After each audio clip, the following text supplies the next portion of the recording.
शुरू करते हैं morphology of flowering plants. Okay, तो एनिमल किंगडम की टेंशन मत लेना, एनिमल किंगडम मिल जाएगा, आज ही मिल जाएगा आप लोगों को, है ना। अभी पहले हम मॉर्फोलॉजी ऑफ फ्लावरिंग प्लांट्स कर लेते हैं, फटाफट से सारे क्वेश्चन सॉल्व करने की कोशिश करना। जो थोड़ा बहुत भी ऐसा हो कि कुछ चैप्टर्स ऐसे हैं बेटा, मॉर्फोलॉजी, एनाटॉमी, एनिमल किंगडम, है ना, कुछ एक दो एग्जांपल्स आपको ऐसे मिलेंगे जो बिल्कुल एग्जैक्ट एनसीईआरटी के नहीं है, बट उतना आपके लिए फायदेमंद ही है, तो उनको हम साथ साथ में याद कर लेंगे। ठीक है, मिल जाएगा एनिमल किंगडम अनन्या, आज ही मिल जाएगा, टेंशन मत लेना। ठीक है, चलो गुड मॉर्निंग, गुड मॉर्निंग। फटाफट से सब लोग अटेंडेंस लगा दो, लाइक कर दो सेशन को, और हम लोग मॉर्फोलॉजी शुरू करते हैं, है ना। अच्छा, सबसे पहला क्वेश्चन हमको क्या कह रहा है, curly top virus spreads a plant via.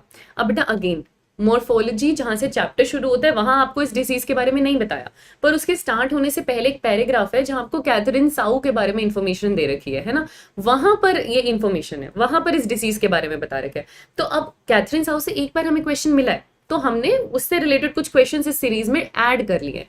आपको याद रहे तो ठीक है, नहीं तो कोई दिक्कत नहीं है। वैसे कर्ली टॉप वायरस जो है वो आपका जहां से फूड का ट्रांसपोर्टेशन होता है फ्लोएम, वहां से ट्रांसफर करता है प्लांट्स के अंदर, इट्स थ्रू फ्लोएम। ठीक है, आगे देखो क्वेश्चन नंबर 2, जो प्लांट एनाटॉमी बुक थी वो साउ ने पब्लिश की थी, हमें पता है, और कौन से ईयर में पब्लिश की थी, 1954। ऐसे क्वेश्चन को आप छोड़ सकते हो, कैथरीन साउ ने की थी, ये बात पता होनी चाहिए कि प्लांट एनाटॉमी ये बुक कैथरीन साउ की थी। ठीक है, आगे देखो question number 3, Webster of plant biology किसको कहते हैं। ऐसे क्वेश्चंस हमने पहले देखे हुए हैं बेटा, कुछ ऐसे कॉमन क्वेश्चंस के अंदर ही आ जाते हैं। वेबस्टर्स ऑफ प्लांट बायोलॉजी आप किसको कहते हो, वेबस्टर ऑफ प्लांट बायोलॉजी एक बुक है, एनाटॉमी ऑफ सीड प्लांट्स, ये भी कैथरीन साउ की है, उसको कहते हैं। तो इन्होंने बहुत सारी बुक्स लिखी थी, है ना। Anatomy of seed plants Katherine Esau ने लिखी थी, प्लांट एनाटॉमी उनकी थी। तो आप ईयर्स पे नहीं जाएंगे, लेकिन आप बुक्स के नेम याद रखेंगे कि ये कैथरीन साउ ने लिखी थी, उनका बहुत बड़ा नाम है एनाटॉमी की फील्ड के अंदर, है ना।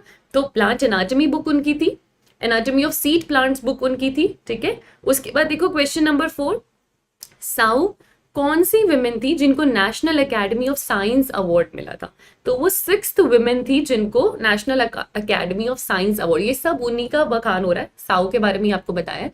तो आपको मेजरली क्या याद रखना है, साउ की लिखी हुई बुक्स आपको याद रखनी है। उसके सिवा बेटा, उसके सिवा आपसे क्या पूछ रहे हैं अगले क्वेश्चन में साउ को नेशनल एकेडमी अवार्ड मिला था 1957 में, 1989 में उनको national medical of science award मिला था। ये दोनों स्टेटमेंट करेक्ट है, ये दोनों स्टेटमेंट करेक्ट है। मैं फिर से आपको बता रही हूँ, ये सब साउ के डिस्क्रिप्शंस हैं। आपसे जो मेजर क्वेश्चन पूछा जा सकता है बुक्स के नेम पे आ सकता है ना। एनाटॉमी बुक उन्होंने लिखी थी, जिसको आप वेबस्टर्स ऑफ प्लांट किंगडम बोलते हो, एनाटॉमी ऑफ सीड प्लांट पूरा इंसाइक्लोपीडिया उनका लिखा हुआ था। उनको बहुत सारे अवार्ड्स मिले, जैसे नेशनल एकेडमी अवार्ड मिला है उनको, और national medical of science award भी मिला है उनको। एक बेसिक इन्फॉर्मेशन आपने यहाँ पर कलेक्ट कर ली, उससे ज्यादा आपको दिमाग नहीं लगाना। ठीक है, आगे देखो क्वेश्चन नंबर 6। अब हम चैप्टर के अंदर स्टार्ट करेंगे कि चैप्टर से क्या क्या क्वेश्चन आ सकते हैं, उनको हम देखते हैं और उनको अब सॉल्व करने की कोशिश करेंगे। आपने इससे पहले सिर्फ साउ का कुछ डिस्क्रिप्शन देखा है। ठीक है, चलो, morphology is the study of, morphology में आप किसकी स्टडी करते हो, इंटरनल स्ट्रक्चर की, एक्सटर्नल स्ट्रक्चर की, सिस्टमैटिक्स की। हम स्टडी करते हैं एक्सटर्नल स्ट्रक्चर्स की। इंटरनल स्ट्रक्चर की स्टडी हम करते हैं एनाटॉमी में, और मॉर्फोलॉजी में हम स्टडी करते हैं बाहर, है ना, एक्सटर्नल स्ट्रक्चर की। आगे देखो क्वेश्चन नंबर 7, रेडिकल फॉर्म। जब आप सीड की बात करते हो वहां पर एक प्लूम्यूल है और एक रेडिकल है। रेडिकल से क्या बनता है, रूट सिस्टम। प्लूम्यूल से क्या बनता है, शूट सिस्टम। तो रेडिकल से क्या बनता है बेटा, रूट सिस्टम। आंसर होगा ए। बिल्कुल बच्चे, बिल्कुल करेक्ट आंसर होगा ए। आगे देखो question number 8, the lateral roots arise from primary root is. जब आप टैप रूट सिस्टम की बात करते हो तो एक प्राइमरी रूट ऐसे पॉजिटिव जियोट्रॉफिक होती है, इससे उससे साइड में यहाँ पर रूट्स आ रही होती हैं, उससे साइड में यहाँ पर रूट्स आ रही हैं, लिटरली रूट्स प्रेजेंट है। सेकेंडरी रूट से आगे आएंगी टर्शरी रूट्स, है ना। तो जो lateral roots directly primary root से अराइज होती हैं बेटा, एनसीईआरटी की डायरेक्ट लाइन है, वहां से secondary roots, tertiary roots etcetera इन्होंने पूरा लिखा हुआ है। अब प्राइमरी रूट तो खुद वो है, आंसर नहीं हो सकता, तो आंसर क्या जाएगा, सेकेंडरी रूट। हालांकि याद रखना सेकेंडरी रूट भी, टर्शरी रूट भी, ये सब लिटरली आ रही है, बट क्योंकि बोथ बी एंड सी मेरे पास ऑप्शन में नहीं था तो हम आंसर बी देंगे। क्योंकि बोथ बी एंड सी मेरे पास ऑप्शन में नहीं था तो हम आंसर बी दे देंगे। वैसे सी भी करेक्ट है, सी भी करेक्ट है। ठीक है, प्राइमरी रूट से सेकेंडरी रूट, सेकेंडरी रूट से टर्शरी रूट। ठीक है, ओके बच्चे। आगे देखो क्वेश्चन नंबर 9, आपको एक डायग्राम दे रखा है, टैप रूट सिस्टम आपको दे रखा है, और आपको बताना है इनमें से कौन सा सूटेबल है इस फिगर के लिए, है ना। ऑलरेडी बता दिया कि टैप रूट सिस्टम है, तो इसमें आपको प्राइमरी रूट और सेकेंडरी रूट मिलेंगी। ऐसी रूट मस्टर्ड में देखने को मिलती है, जी हाँ याद रखना, मस्टर्ड में प्रॉपर बढ़िया टैप रूट सिस्टम आपको देखने को मिलता है, सही बात है। These roots are replaced by large number of roots, ऐसा नहीं है बेटा। मस्टर्ड के अंदर fibrous root system, adventitious root system नहीं है, उनके अंदर टैप रूट सिस्टम है, तो रिप्लेस नहीं होंगी ये रूट्स, यही मेन रूट्स रहती हैं। ये स्टेटमेंट गलत हो जाएगा, आंसर आ जाएगा A and B both, answer आ जाएगा A and B both, 9th का डी। बहुत बढ़िया कशिश। आगे देखो क्वेश्चन नंबर 11, क्या कह रहे हैं question number 11, adventitious roots arise from, radicle बिल्कुल भी नहीं, टैप रूट सिस्टम होता है। Base of stem in tuft as in wheat, इनको हम फाइब्रस रूट कहते हैं। फाइब्रस भी हालांकि एक तरीके के एडवेंटिशियस रूट होते हैं, पर हम इन्हें फाइब्रस रूट्स कहते हैं, जो बेस ऑफ स्टेम से आते हैं। Part of plant other than radical, अब आप देखोगे तो डेफिनेशन आपको यही दी हुई है कि any part of plant other than radical अगर रूट आती है तो उसे आप एडवेंटिशियस रूट कहते हो। लेकिन यहाँ इन्होंने एग्जाम्पल मस्टर्ड दे दिया बेटा, मस्टर्ड में एडवेंटिशियस रूट्स नहीं होती, mustard is devoid of adventitious roots, mustard में आपके पास सिर्फ टैप रूट सिस्टम है। तो ये आंसर कैसे करेंगे, सी, मुझे पता है देखती बहुत बच्चों को सी लग रहा है, पर यहाँ मस्टर्ड लिख दिया बेटा, मस्टर्ड में टैप रूट सिस्टम है, it is devoid of adventitious roots. Statement ये बिल्कुल सही है। तो फिर अब क्या करें, अब मोस्ट करेक्ट क्या हो जाएगा, बी, बिल्कुल रिया। अब मोस्ट करेक्ट क्या हो जाएगा, बी। अब हम सेकंड पे जाएंगे फिर अपने आप, क्यों, क्योंकि फाइब्रस भी हमें पता है एक तरीके की एडवेंटिशियस ही है, वो भी अदर देन रेडिकल ही आ रही है, तो फिर हम बी पे जाएंगे। Mustard has tap root only, Aditi, बिल्कुल इसको याद रखना है, बिल्कुल ठीक है। अच्छा क्वेश्चन था ना, ये आपका चिंटू क्वेश्चन था, इसको मार्क कर लो, ये आपका चिंटू क्वेश्चन था, सिर्फ मस्टर्ड की वजह से गलती हो जाती है यहाँ पे, तो इसको ध्यान रखना, ठीक है। आगे देखो question number 12, root is characterized by, root में नोड और इंटरनोड मिलता है, नहीं, स्टेम में मिलता है। रूट नेगेटिव फोटोट्रोपिज्म है, फोटोट्रोपिज्म मतलब लाइट की तरफ, और ये जाती है लाइट के अगेंस्ट, बिल्कुल नेगेटिव फोटोट्रोपिज्म है। नेगेटिव जियोट्रोपिज्म है, नहीं पॉजिटिव है। नेगेटिव हाइड्रोट्रोपिज्म है, नहीं पॉजिटिव है। तो आंसर क्या हो जाएगा बेटा, बी। आंसर क्या हो जाएगा आपके पास, बी। आंसर क्या हो जाएगा हमारे पास, बी, ठीक है। आगे देखें question number 13, which of the following is not, not को सर्कल करो गलती ना हो जाए। Note the main function of a root system, root system का इसमें से कौन सा फंक्शन मेन नहीं है। फंक्शन बता रखे हैं आपको रूट के, ये सोइल से सैप एब्जॉर्ब करती है, सैप मतलब वाटर और मिनरल, ठीक है। ये प्लांट को एनकरेज देती है, मतलब सपोर्ट देती है उस सॉइल में रहने का, जी हाँ देती है। Synthesis of plant growth regulators, बिल्कुल synthesis of plant growth regulator देती है। तो सारे ही फंक्शन है, आंसर हो जाएगा डी। कोई भी ऐसा फंक्शन नहीं है जो ना हो, ये सारे ही फंक्शन रूट्स करती हैं। इसके सिवा एक और फंक्शन आपको बताया जाता है कि ये रिजर्व करके रखती हैं फूड मटेरियल, ये रिजर्व करके रखती हैं फूड मटेरियल, ये भी फंक्शन लिखा हुआ है। तो ये सारे ही फंक्शन रूट के हैं, आंसर होगा डी, आंसर होगा डी। आगे देखो जरा क्वेश्चन नंबर 14, 3 रूट्स दे रखे हैं, डायग्राम बिल्कुल एग्जैक्टली आपकी एनसीईआरटी में है। ये जो डायरेक्टली पॉजिटिव जियोट्रॉफिक है, ये आपके पास टैप रूट सिस्टम है, ठीक है। ये एकदम स्टेम की बेस है, देखो जहां से रूट्स आ रही हैं एकदम स्टेम की बेस है, ये फाइब्रस है, ये फाइब्रस रूट है। और यहां पर रेडिकल के सिवा कहीं से भी ब्रांच से रूट आ रही है, तो ये क्या हो जाएगा, एडवेंटिशियस, ये क्या हो जाएगा, एडवेंटिशियस, ठीक है जी। तो आंसर करें बेटा एक बार, क्या हो जाएगा आंसर हमारे पास, टैप, एडवेंटिशियस और फाइब्रस, आंसर हो जाएगा बी, आंसर हो जाएगा बी। बिल्कुल बेटा प्लांट ग्रोथ रेगुलेटर्स का सिंथेसिस होता है नवीन, ऑक्सीजन का रूट में सिंथेसिस, मतलब सॉरी बहुत सारे ऐसे हार्मोन्स हैं जिनका सिंथेसिस रूट में भी स्टार्ट होता है, ट्रैवलिंग भी वहां से स्टार्ट होती है इनफैक्ट, ठीक है। ठीक है, आगे देखो क्वेश्चन नंबर 15। अब हम रीजन्स ऑफ रूट पे आ गए हैं। एक्वेटिक प्लांट्स में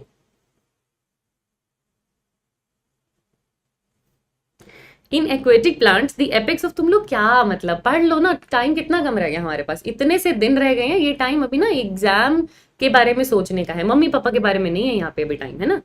इन aquatic plants the apex of root is covered by, अब एनसीईआरटी ने हमें बताया है कि रूट की एपेक्स को कवर करता है एक थिम्बल पेरेन्काइमेटस टिश्यू जो कि रूट कैप बनाता है। लेकिन आपसे पूछा क्या है, एक्वेटिक प्लांट, इसको आप याद रखेंगे, एक्वेटिक प्लांट्स के पास रूट कैप नहीं होता, एक्वेटिक प्लांट्स के पास रूट कैप नहीं होता, इंस्टेड रूट पॉकेट होता है, याद रखना, एक्वेटिक प्लांट्स के पास रूट कैप नहीं होता, इंस्टेड रूट पॉकेट होता है, ठीक है। आगे देखो क्वेश्चन नंबर 16, आगे देखो question number 16, identify the region of root tip. फिर से ये डायग्राम आपके एनसीईआरटी में है, इन रीजन से आपने बिटवीन द एनसीईआरटी लाइन में बहुत सारे क्वेश्चंस देखे, इससे match the following, correct incorrect, बहुत सारे क्वेश्चंस बन सकते हैं बेटा इन पर्टिकुलर रीजन से, और बहुत कुछ पूछा भी जाता है, ठीक है। तो एक बार मेरे साथ इसकी मार्किंग कर लो। ये जो कवरिंग है ये आपको पता है रूट कैप होती है, ये आपको पता है रूट कैप होती है। यहाँ पर आपके पास मेरिस्टेमेटिक रीजन आता है, मेरिस्टेमेटिक रीजन आता है, फिर आपके पास एलोंगेशन जोन आता है, और फिर आपके पास मैच्योरेशन जोन आता है, और उस मैच्योरेशन जोन के एपिडर्मल सेल से रूट हेयर्स आ रहे होते हैं, यही पढ़ते हैं हम लोग, यही पढ़ते हैं हम लोग। देखो इसको फटाफट से, ए क्या है आपके पास, रीजन ऑफ मैच्योरेशन, जी हाँ। बी है रीजन ऑफ एलोंगेशन, जी हाँ। सी है रीजन ऑफ मेरिस्टेमेटिक एक्टिविटी, बिल्कुल, और डी है रूट कैप, एकदम करेक्ट, हमें पहला ही ऑप्शन एकदम करेक्ट मिल गया, आंसर ये हो जाएगा। क्या बात, वेरी नाइस बच्चों, very nice. Ankita aesthetic girl, nice. आगे देखो question number 17, root hair arise from, अभी मैंने आपको बताया रूट हेयर कहाँ से आ रहे हैं, मैच्योरेशन जोन में आपको देखने को मिल रहे हैं। फिर से देखो यहाँ पे, अच्छा हमें पता है कि ये एलोंगेशन जोन में नहीं है, तो उनके ऑप्शन हम कट कर देंगे, मैच्योरेशन जोन है। उसमें आपसे पूछ रहे हैं कॉर्टेक्स के सेल या एपिडर्मल के सेल, बेटा लीफ हो स्टेम हो, जो रूट हेयर आ रहे हैं ना, जो एक्सटेंशन आ रहा है वो हमेशा एपिडर्मल सेल से आता है, तो आंसर क्या होगा यहाँ पे, बी। आंसर क्या होगा यहाँ पे, बी, बिल्कुल बिल्कुल बिल्कुल, बहुत बढ़िया। आगे देखो क्वेश्चन नंबर 18, क्या कह रहे हैं क्वेश्चन नंबर 18, हमें मिसमैच पेयर आपको बताना है। मेरिस्टेमेटिक जोन में जो सेल्स होते हैं वो अभी स्मॉल है, थिन वॉल है और डेंस, पूरा नहीं लिखा हुआ बेटा, डेंस प्रोटोप्लाज्म होता है, ये बात याद रखना, अभी बहुत स्मॉल है, अभी थिन वॉल है, लिविंग है, डेंस प्रोटोप्लाज्म है। एलोंगेशन की सेल्स की अगर आप बात करोगे तो उनके अंदर थोड़ी मेच्योरिटी आ चुकी है, अभी मेच्योरेशन की तरफ जाएंगे पर लेंथ में इंक्रीज हो रहे हैं, तो ये रूट की लेंथ इंक्रीज करने के लिए रिस्पॉन्सिबल होते हैं, जी हाँ। मैच्योरेशन की अगर मैं बात करूं तो ये एलोंगेशन के बिल्कुल प्रॉक्सिमल है, बिल्कुल पास है, जी हाँ, ये स्टेटमेंट भी करेक्ट है। रूट हेयर की अगर अपने बात करें तो इसमें differentiated and mature cell proximal to region of maturation, जो आपके मैच्योरेशन के सेल्स हैं वो मैच्योर और डिफरेंशिएटेड हैं, वो proximal to region of maturation नहीं है, पहली बात। दूसरी बात, वो उसके प्रॉक्सिमल नहीं है बेटा, उसी रीजन में प्रेजेंट है रूट हेयर। तो ये जो डिस्क्रिप्शन है ये आपके पास रीजन ऑफ मैच्योरेशन के सेल्स का है, ये रूट हेयर के सेल्स का नहीं है ना, तो यही हमारे पास मिसमैच हो जाएगा, यही हमारे पास मिसमैच हो जाएगा, आंसर डी, बहुत बढ़िया। आगे देखो क्वेश्चन नंबर 19, अब रूट्स की मॉडिफिकेशंस आ गई। पहली मॉडिफिकेशन न्यूमैटोफोर्स आपको बताई है। न्यूमैटोफोर्स का क्या काम होता है, न्यूमैटोफोर्स वो रूट्स होती हैं जो अपवर्ड ग्रो करती हैं, है ना, क्योंकि स्वैम्पी एरिया में, मार्शी एरिया में रेस्पिरेशन करने में प्लांट की मदद करनी है, तो क्या मदद करती है pneumatophores, getting oxygen for respiration, getting oxygen for respiration, ठीक है, बिल्कुल आंसर बी होगा। आगे देखो क्वेश्चन नंबर 20, सिल्ट रूट्स, बेटा ये गलत लिखी है स्पेलिंग, आपको पता है स्टिल्ट होता है ना, stilt roots and pneumatophores are observed in, तो जो स्टिल्ट रूट्स आपके पास होती हैं ये वो रूट्स होती हैं जो स्टेम की एकदम लोअर नोड से आ रही होती है ना, उनको आप स्टिल्ट रूट्स कहते हो। और न्यूमैटोफोर्स आपको पता है आपको राइजोफोरा में मिलता है, ठीक है बेटा, देखो यहाँ पर राइजोफोरा लिखा है, यहाँ राइजोपस लिखा है, तो न्यूमैटोफोर्स राइजोफोरा में मिलता है। जो स्टिल्ट रूट्स होती हैं वो लोअर नोड से आती हैं, सपोर्ट देने का काम करती हैं, ये मेज में भी होती हैं, ये शुगर केन में भी होती है, लेकिन मैं शुगर केन वाला ऑप्शन ले नहीं सकती क्योंकि राइजोपस नहीं है, न्यूमैटोफोर राइजोफोरा में है, आंसर ए हो जाएगा, आंसर ए हो जाएगा, बिल्कुल बी नहीं होगा, ए होगा, राइजोफोरा है, राइजोपस नहीं है, न्यूमैटोफोर्स राइजोफोरा में है। स्टिल्ट रूट्स किस किस में देखने को मिलती हैं, मेज में भी देखने को मिलेंगी, शुगर केन में भी देखने को मिलेंगी, और ये स्टेम को सपोर्ट देने का ही काम करती है, मैकेनिकल सपोर्ट देने का काम करती है, एकदम लोअर नोड से ओरिजिनेट हो रही होती है। आगे देखो 21, मैकेनिकल रूट, बेटा ये मैकेनिकल रूट कोई अलग से ऐसा नहीं है कि मैकेनिकली वो काम कर रही है, ये वो रूट है जो मैकेनिकल सपोर्ट देने का काम कर रही है, तो मैकेनिकल सपोर्ट देने का काम करने वाली रूट्स हैं, तो उनमें स्टिल्ट रूट्स आ जाएगा, उनमें प्रोप रूट्स आ जाएगा। अब स्टिल्ट रूट्स आपको पता है शुगर केन और मेज में है, प्रोप रूट आपको पता है बनियन ट्री में है, तो आंसर क्या चला जाएगा, D, all of these, answer क्या चला जाएगा, डी, ऑल ऑफ दीस, बढ़िया। आगे देखो क्वेश्चन नंबर 22, फूड स्टोरेज के लिए रूट किस में मॉडिफाई हुई है ना, फूड स्टोरेज के लिए रूट मॉडिफाई होती है बेटा स्वीट पोटैटो में, हमने स्वीट पोटैटो पढ़ा है, पोटैटो क्यों नहीं, जिंजर क्यों नहीं, इनमें फूड स्टोरेज के लिए जो मॉडिफिकेशन है ना वो स्टेम का है, रूट का नहीं है, इनमें स्टेम का मॉडिफिकेशन है, ट्यूबर और राइजोम मिलेगा आपको, रूट का मॉडिफिकेशन स्वीट पोटैटो में मिलेगा, ठीक है, आंसर होगा बी, आंसर होगा बी। आगे देखो क्वेश्चन नंबर 23, क्या आ रहा है आपके पास, मैच द फॉलोइंग आ रहा है, बिल्कुल बिल्कुल वो स्टेम से बेटा, आंसर बी होगा, बिल्कुल।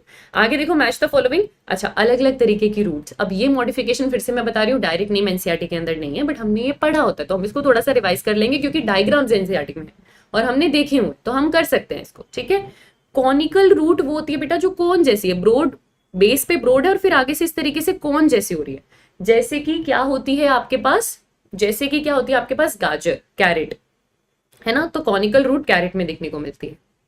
वही मैं आपको बताऊं फ्यूजीफॉर्म रूट्स, ये वो हैं जो मिडिल में थोड़ी सी स्वॉलन है बट बाकी इसके दोनों एंड्स टेपरिंग है, जैसे रेडिश मूली होती है, ठीक है। नेपीफॉर्म वो रूट्स होती हैं बेटा जिनका बेस ब्रॉड है और आगे से जाकर वो एकदम ऐसे टेपरिंग सी हो रही है ना, जैसे कि आपका शलगम है, टर्निप है, ठीक है, जैसे कि आपका टर्निप है। और ट्यूबरस रूट्स तो हमें स्वीट पोटैटो में देखने को मिलती ही हैं, तो आंसर बता दो, आंसर बता दो क्या हो जाएगा, 4 2 3 1 आंसर ए हो जाएगा। 4 2 3 1 आंसर ए हो जाएगा। 4 2 3 1 आंसर ए हो जाएगा। ठीक है, आगे देखो question number 24, modification of root asparagus is meant for. Asparagus में आपको कौन सा मॉडिफिकेशन देखने को मिलता है? फूड का स्टोरेज। एस्पैरेगस, दहीलिया, इन सब में स्वीट पोटैटो, इनमें फूड के स्टोरेज का ही मॉडिफिकेशन है। एस्पैरेगस एनसीईआरटी में लिखा नहीं हुआ पर इसका डायग्राम बना हुआ है, तो एस्पैरेगस में स्टोरेज ऑफ फूड होता है। ठीक है, आंसर होगा ए। आंसर होगा ए। आगे देखो क्वेश्चन नंबर 25, स्टिल्ट रूट्स की बात करें। स्टिल्ट रूट्स आपको मेज में भी मिलेंगी, आपको शुगर केन में भी मिलेंगी, लेकिन वो कहां से आती है? लोअर नोड से आती हैं, इंटर नोड से नहीं आती। तो इंटर नोड वाले ऑप्शन आप कट कर देंगे। और अपर नोड से नहीं आती, लोअर नोड से आती है, तो आंसर ए हो जाएगा। मिलती है मेज में भी है और शुगर केन में भी है, आंसर ए हो जाएगा। देखो ये एक लाइन कि स्टिल्ट रूट्स मेज और शुगर केन में मिलती है और लोअर नोड पे मिलती है, इससे दो क्वेश्चन तो हमने अभी अभी देख लिया है ना, इस तरीके से क्वेश्चन बनते हैं। ठीक है, आगे देखो क्वेश्चन नंबर 26, फिर से किसकी बात हो रही है? न्यूमैटोफोर्स की बात हो रही है। न्यूमैटोफोर्स नीचे से ऊपर की तरफ अपवर्ड ग्रो करते हैं, तो क्या पॉजिटिव जियोट्रॉपिज्म शो करते हैं? नहीं, नेगेटिव जियोट्रॉपिज्म अगेंस्ट ग्रेविटी, है ना। मार्शी एरिया में ग्रो करते हैं, मैंग्रोव्स में मिलेंगे। पॉजिटिव फोटोट्रॉपिज्म लाइट की तरफ जा रहे हैं, नेगेटिव फोटोट्रॉपिज्म नहीं। तो कौन कौन सा ऑप्शन करेक्ट है? 2 3 4 और 5, यानी कि आंसर क्या हो जाएगा? बी। आंसर क्या हो जाएगा? बी। ठीक है, बहुत बढ़िया। आगे देखो question number 27, stem distinguish from root in. क्या क्या फर्क है स्टेम और रूट में? ठीक है, स्टेम के पास नोड एंड इंटरनोड है, सही बात है, वो रूट के पास नहीं है, ये बात बिल्कुल सही है। स्टेम के पास नोड और इंटरनोड एब्सेंट है, ऐसा कुछ नहीं है। स्टेम के पास हेयर है वाटर एब्सॉर्प्शन के लिए, रूट के पास रूट हेयर है वाटर एब्सॉर्प्शन के लिए, तो ऐसा कुछ नहीं है। स्टेम के पास बड नहीं होता, गलत है। स्टेम के पास तो बड होता है, जहां से लीव्स आती हैं, बहुत सारे बर्ड्स हैं, फ्लोरल बर्ड्स भी हैं, लीफ के बर्ड्स भी हैं, है ना। तो आंसर क्या हो जाएगा? ए।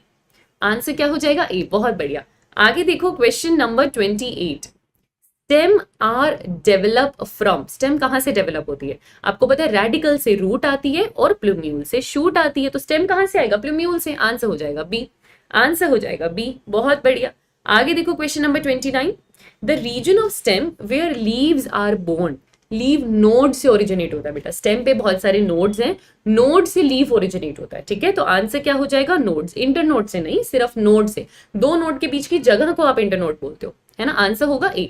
बहुत बढ़िया, वेरी नाइस अदिति। आगे देखो क्वेश्चन नंबर 30, स्टेम्स की बात हो रही है। अब स्टेम कैसे ग्रो करती है? नीचे से ऊपर, इस तरीके से। तो क्या ये पॉजिटिव जियोट्रॉपिज्म है? नहीं, अगेंस्ट द ग्रेविटी, है ना। तो क्या ये पॉजिटिव जियोट्रॉपिज्म है? नहीं। क्या ये पॉजिटिव जियोट्रॉपिज्म है? नहीं। आप एक सेक्शन ऑफ ऑप्शन से 3 ऑप्शन एलिमिनेट कर चुके हो, आंसर आपको मिल गया, पर फिर भी आप देखेंगे ये नेगेटिव जियोट्रॉपिज्म है, ये नेगेटिव हाइड्रोट्रॉपिज्म है और ये पॉजिटिव फोटोट्रॉपिज्म है। तो आंसर क्या होगा? बी। आंसर क्या होगा बेटा? बी, बिल्कुल, है ना। बहुत बढ़िया, बहुत बढ़िया। आगे देखो जरा क्वेश्चन नंबर 31, क्या कह रहा है क्वेश्चन हमें? Underground modified stem of potato. अब हम स्टेम का मॉडिफिकेशन पढ़ने वाले हैं। पोटैटो में कौन सा मॉडिफिकेशन मिलता है? ट्यूबर।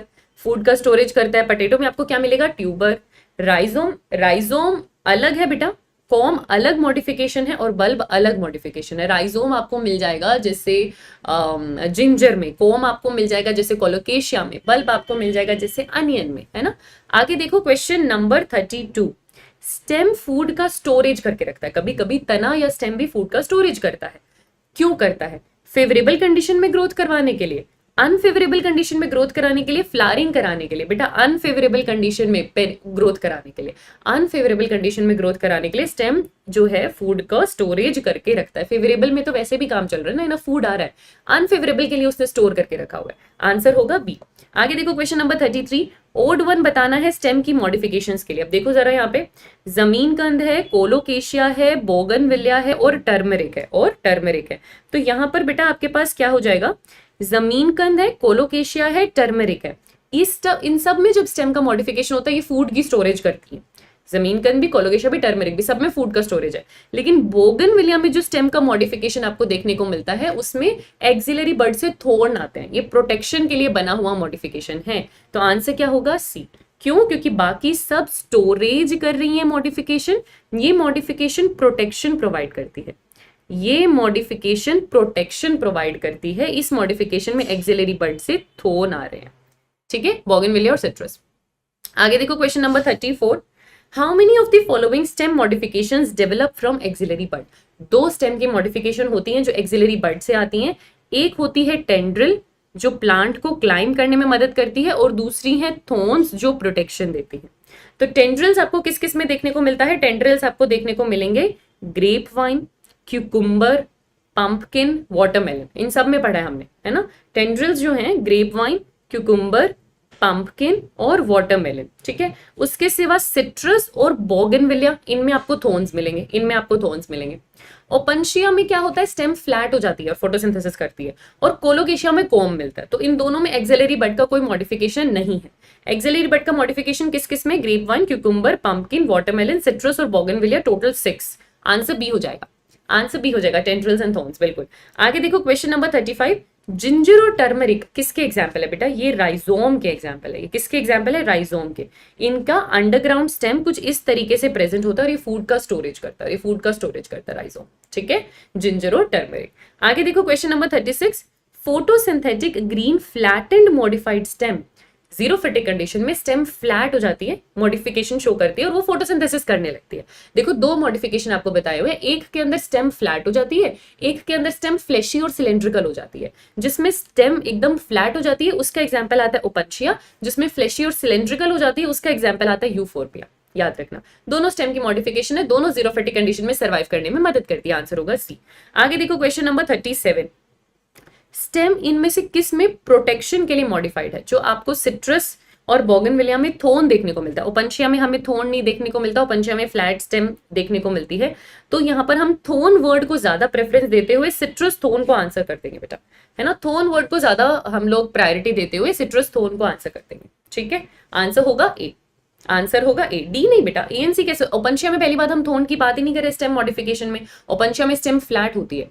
कशिश डी नहीं होगा बेटा। आगे देखो क्वेश्चन नंबर 38, आपके पास दो स्टेटमेंट है। Some plants in arid region modify their stem into fleshy cylindrical structure. देखो फ्लैशी और सिलेंड्रिकल, एग्जांपल यूफोर्बिया, बिल्कुल सही बात है।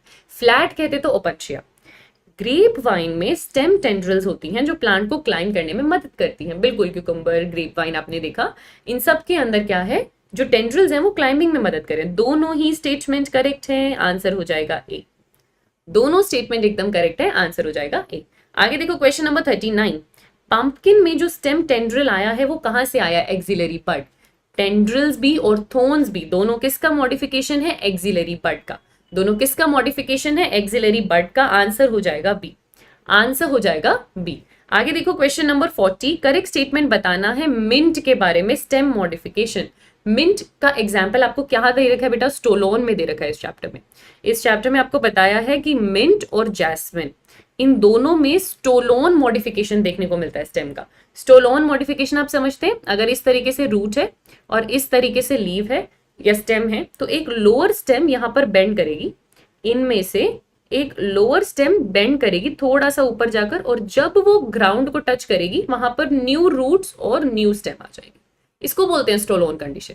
अब देखो जरा, a slender lateral branch arise from base of main axis after growing underground for some time arch upward. क्या ये पहले नीचे से जाकर ऊपर आई है? अंडरग्राउंड से जाकर ऊपर आई है? ऐसा नहीं है, उसको सकर कहते हैं। इस कंडीशन को आप सकर कहते हो, और सकर नहीं होता मिंट में। A slender lateral branch arise from base of main axis and after growing aerially for some time arch downward। पहले वो aerially grow किया, फिर वो नीचे की तरफ downwards गया, ये आपका स्टोलोन होता है, और यही एग्जाम्पल आप मिंट के अंदर पढ़ते हो। बढ़िया क्वेश्चन है ये, ठीक है। स्ट्रॉबेरीज जैसा सेम मॉडिफिकेशन है मिंट में? नहीं, स्ट्रॉबेरीज में आपके पास रनर मॉडिफिकेशन होता है, ग्रास जैसा। क्या आप इस मॉडिफिकेशन को सकर कहते हो? नहीं, हम इस मॉडिफिकेशन को स्टोलोन कहते हैं। आंसर बी होगा, आंसर बी होगा। आगे देखो क्वेश्चन नंबर 41, थैंक यू ऋषि। आगे देखो, मैच द फॉलोइंग करना है आपको। स्ट्रॉबेरी, अभी आपने देखा इनके अंदर रनर मिल रहा है। जैस्मिन और मिंट में आपको पता है स्टोलोन मिलता है।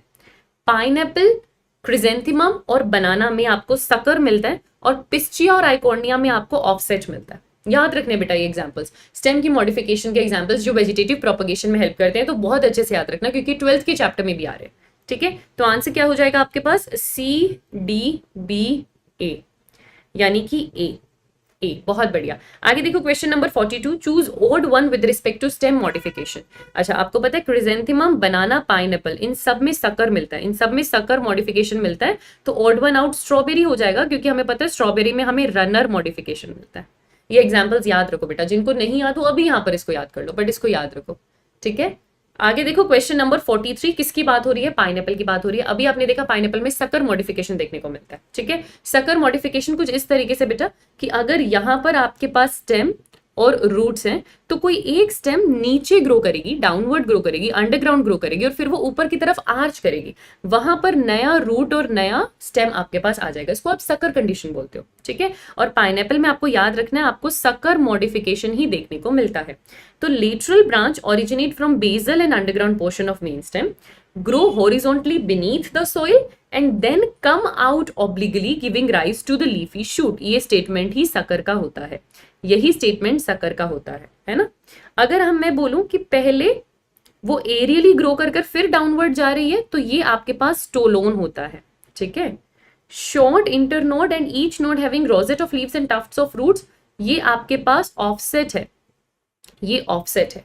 और आंसर सकर है तो आंसर ए जाएगा, आंसर सकर है, आंसर ए जाएगा। आगे देखो क्वेश्चन नंबर 44, ऑक्सैलिस ग्रास की बात हो रही है। रनर मॉडिफिकेशन आपको देखने को मिलता है। तो जो स्टेम में मॉडिफिकेशन है वो रनर है।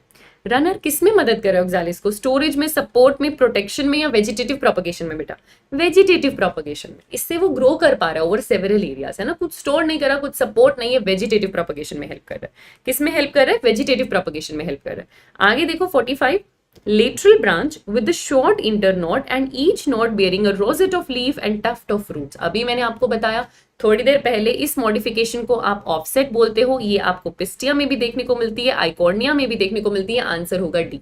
ये एक्वेटिक प्लांट्स में देखने को मिलती है और ये पानी में रनर की तरह बिहेव करती है, ठीक है। आंसर होगा डी, आंसर होगा डी। बहुत बढ़िया। आगे देखो क्वेश्चन नंबर 46, करेक्ट रिस्पॉन्स आपको यहां पर बताना है। Leaf develop at the node and bear a bud in its axil, सही बात है। Leaves originate from SM, SM क्या है बेटा? Shoot apical meristem. तो शूट एपिकल मेरिस्टेम से आती हैं लीव्स और एक्रोपिटल ऑर्डर में होती हैं, यानी यंग लीव ऊपर होती है, ओल्ड लीफ नीचे होती है, टुवर्ड्स द बेस होती है। ये भी लाइन एनसीईआरटी में है। लीफ लेटरल जनरली होना चाहिए, फ्लैटेंड वेजिटेटिव स्ट्रक्चर है जो फोटोसिंथेसिस भी करता है। ये बात भी करेक्ट है, सारे स्टेटमेंट करेक्ट है। आंसर डी होगा, बिल्कुल कशिश, बिल्कुल बच्चों, रिया, अंकिता, आंसर डी होगा। आगे देखो क्वेश्चन नंबर 47, किसकी बात हो रही है? स्टिप्यूल्स की, क्योंकि अब हम लीव्स पे हैं। तो लीव्स में अगर आप देखेंगे तो लीफ बेस के पास दो lateral small leaf like structure होते हैं। ये स्मॉल लीफ लाइक स्ट्रक्चर है, ये 1 या 4 नहीं है, मैनी नहीं है, 2 होते हैं। अगर स्टिप्यूल प्रेजेंट है तो उस प्लांट को आप स्टिप्यूलेटेड बोलते हो, नहीं है तो एक्सस्टिप्यूलेटेड बोलते हो। अनु एनिमल किंगडम मिल जाएगा बेटा, आज मिल जाएगा। आगे देखो question number 48, leaf base expanded into sheath closing the stem partially or wholly। Leaf base क्या है? जहां पर वो पॉइंट अटैच्ड है स्टेम से, उसको आप लीफ बेस बोलते हो। कभी कभी वो इतना एक्सपैंड हो जाता है कि वो पूरा का पूरा स्टेम को पार्शली या होली कवर कर लेता है। एनसीईआरटी क्या बताती है? ऐसी कंडीशन आपको मोनोकोट्स में देखने को मिलती है। बिल्कुल बेटा, मोनोकोट्स में देखने को मिलती है, बहुत बढ़िया। फिर देखो किसकी बात की है? पल्विनस की। कुछ प्लांट्स में लीफ बेस एकदम स्वॉलन हो जाता है, तब आप उसको क्या बोलते हो? पल्विनस बोलते हो। क्या होता है? लीफ बेस एकदम स्वॉलन हो जाता है, जैसा लेग्यूम्स में आपको देखने को मिलता है।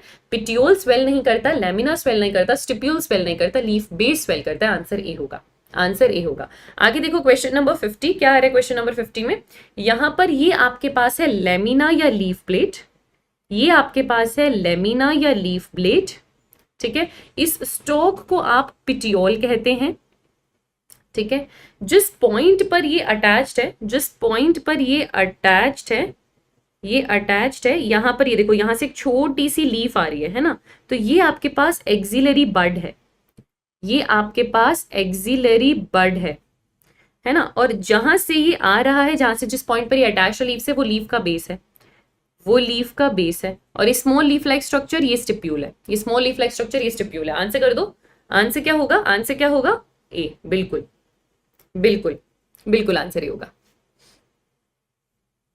आगे देखो क्वेश्चन नंबर 51, क्या कह रहे question? Arrangement of vein and veinlet in lamina. अगर आप एक लेमिना की बात करें, उसके अंदर किस तरीके से वेन और वेनलेट्स अरेंज्ड है, उसे ही आप क्या कहते हैं? वेनेशन। आंसर होगा ए, उसे ही हम क्या कहते हैं? वेनेशन। आंसर होगा ए। आगे देखो question number 52, leaves of dicotyledonous plant generally characterized by. Dicot की अगर मैं बात करूं तो डाइकोट में पैरेलल वेनेशन मिलता है, नहीं। वेन्स एक दूसरे की पैरेलल होती है, नहीं। डाइकोट्स में रेटिकुलेट वेनेशन मिलता है। मोनोकोट्स में पैरेलल वेनेशन मिलता है, डाइकोट्स में रेटिकुलेट वेनेशन मिलता है। Both A and B, both A and B कहां देख रहे हैं आप? कहां देख रहे हैं? Both A and B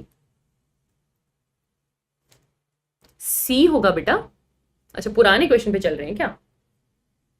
parallel venation नहीं होता ना डाइकोट में, रेटिकुलेट वेनेशन होता है। आगे देखो question number 53, identify the leaf venation. यहाँ आपको कौन सी लीफ की वेनेशन दिख रही है? देखो सब मिड रिब के इस तरीके से पैरेलल है, तो आपको पैरेलल वेनेशन देखने को मिल रहा है। और पैरेलल वेनेशन हमें किस में देखने को मिलता है? मोनोकोट्स। रेटिकुलेट वेनेशन हमें किस में देखने को मिलता है? डाइकोट्स। आंसर क्या होगा? ए। आगे देखो question number 54, a leaf is simple. Leaf को आप कब तक कंपाउंड नहीं कहते हो, कब तक सिंपल कहते हो? जब लेमिना पूरा एंटायर हो। जी हाँ, लेमिना में अगर इंसिशन हुआ भी हो तो वो इंसिशन मिड रिब तक ना पहुंचा हो, लीफलेट्स ना बने हो। बिल्कुल सही बात है, आंसर होगा both A and B. Answer होगा बोथ ए एंड बी। बस इंसिजन नहीं होना चाहिए, लीफलेट्स नहीं बनी होनी चाहिए। आंसर होगा बोथ ए एंड बी। आगे देखो क्वेश्चन नंबर 55, अगर इंसिजन लेमिना में मिडरिब तक पहुंच जाए और लीफ को छोटी छोटी लीफलेट्स में तोड़ दे तो इट इज नॉट, बेटा छोटा सा नॉट छुपा हुआ है यहाँ पे, क्या नहीं है ये सिंपल नहीं रहेगा, ये कंपाउंड बन चुका है। क्योंकि ये टूट गया लीफलेट में, अब ये कंपाउंड बन चुका है। कंपाउंड पिनेट भी हो सकता है, कंपाउंड पामेट भी हो सकता है। अब ये सिंपल हो जाएगा। देखो मुझे पता था आंसर ए आएगा कशिश, पर तुरंत ए आंसर नहीं करना है, सारे ऑप्शंस रीड करो। नोट पूछा है आपसे, क्या नहीं है, वो सिंपल नहीं है। आंसर बी होगा, आंसर बी होगा। अच्छा क्वेश्चन था, अच्छा क्वेश्चन था, घुमाने वाला क्वेश्चन था, ये आपका चिंटू क्वेश्चन था, बढ़िया। आगे देखो क्वेश्चन नंबर 56, 56। अच्छा ए बी कर छुप रहे हैं बच्चे, वेरी नाइस।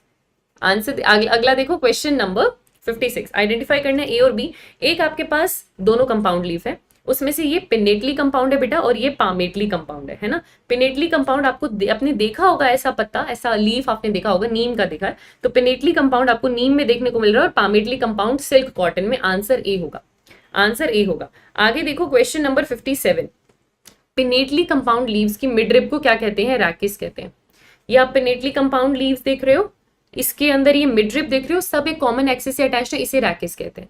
जबकि पामेटली कंपाउंड में एक common point, tip of petiole पे कॉमन पॉइंट है, उससे सब अटैच्ड होती है, वो पामेटली कंपाउंड होती है। ठीक है, तो आंसर बी होगा, इसको रैकिस बोलते हैं। ठीक है, आगे देखो question number 58, pinnately compound leaf सारी की सारी कहां से अराइज हो रही है? वो कॉमन पॉइंट से आती है, जैसे टिप ऑफ पिटियोल नहीं, ये पामेट में होता है, वो एक कॉमन एक्सिस से आती है जिसे आप रैकिस कहते हो। तो आंसर क्या होगा? बी।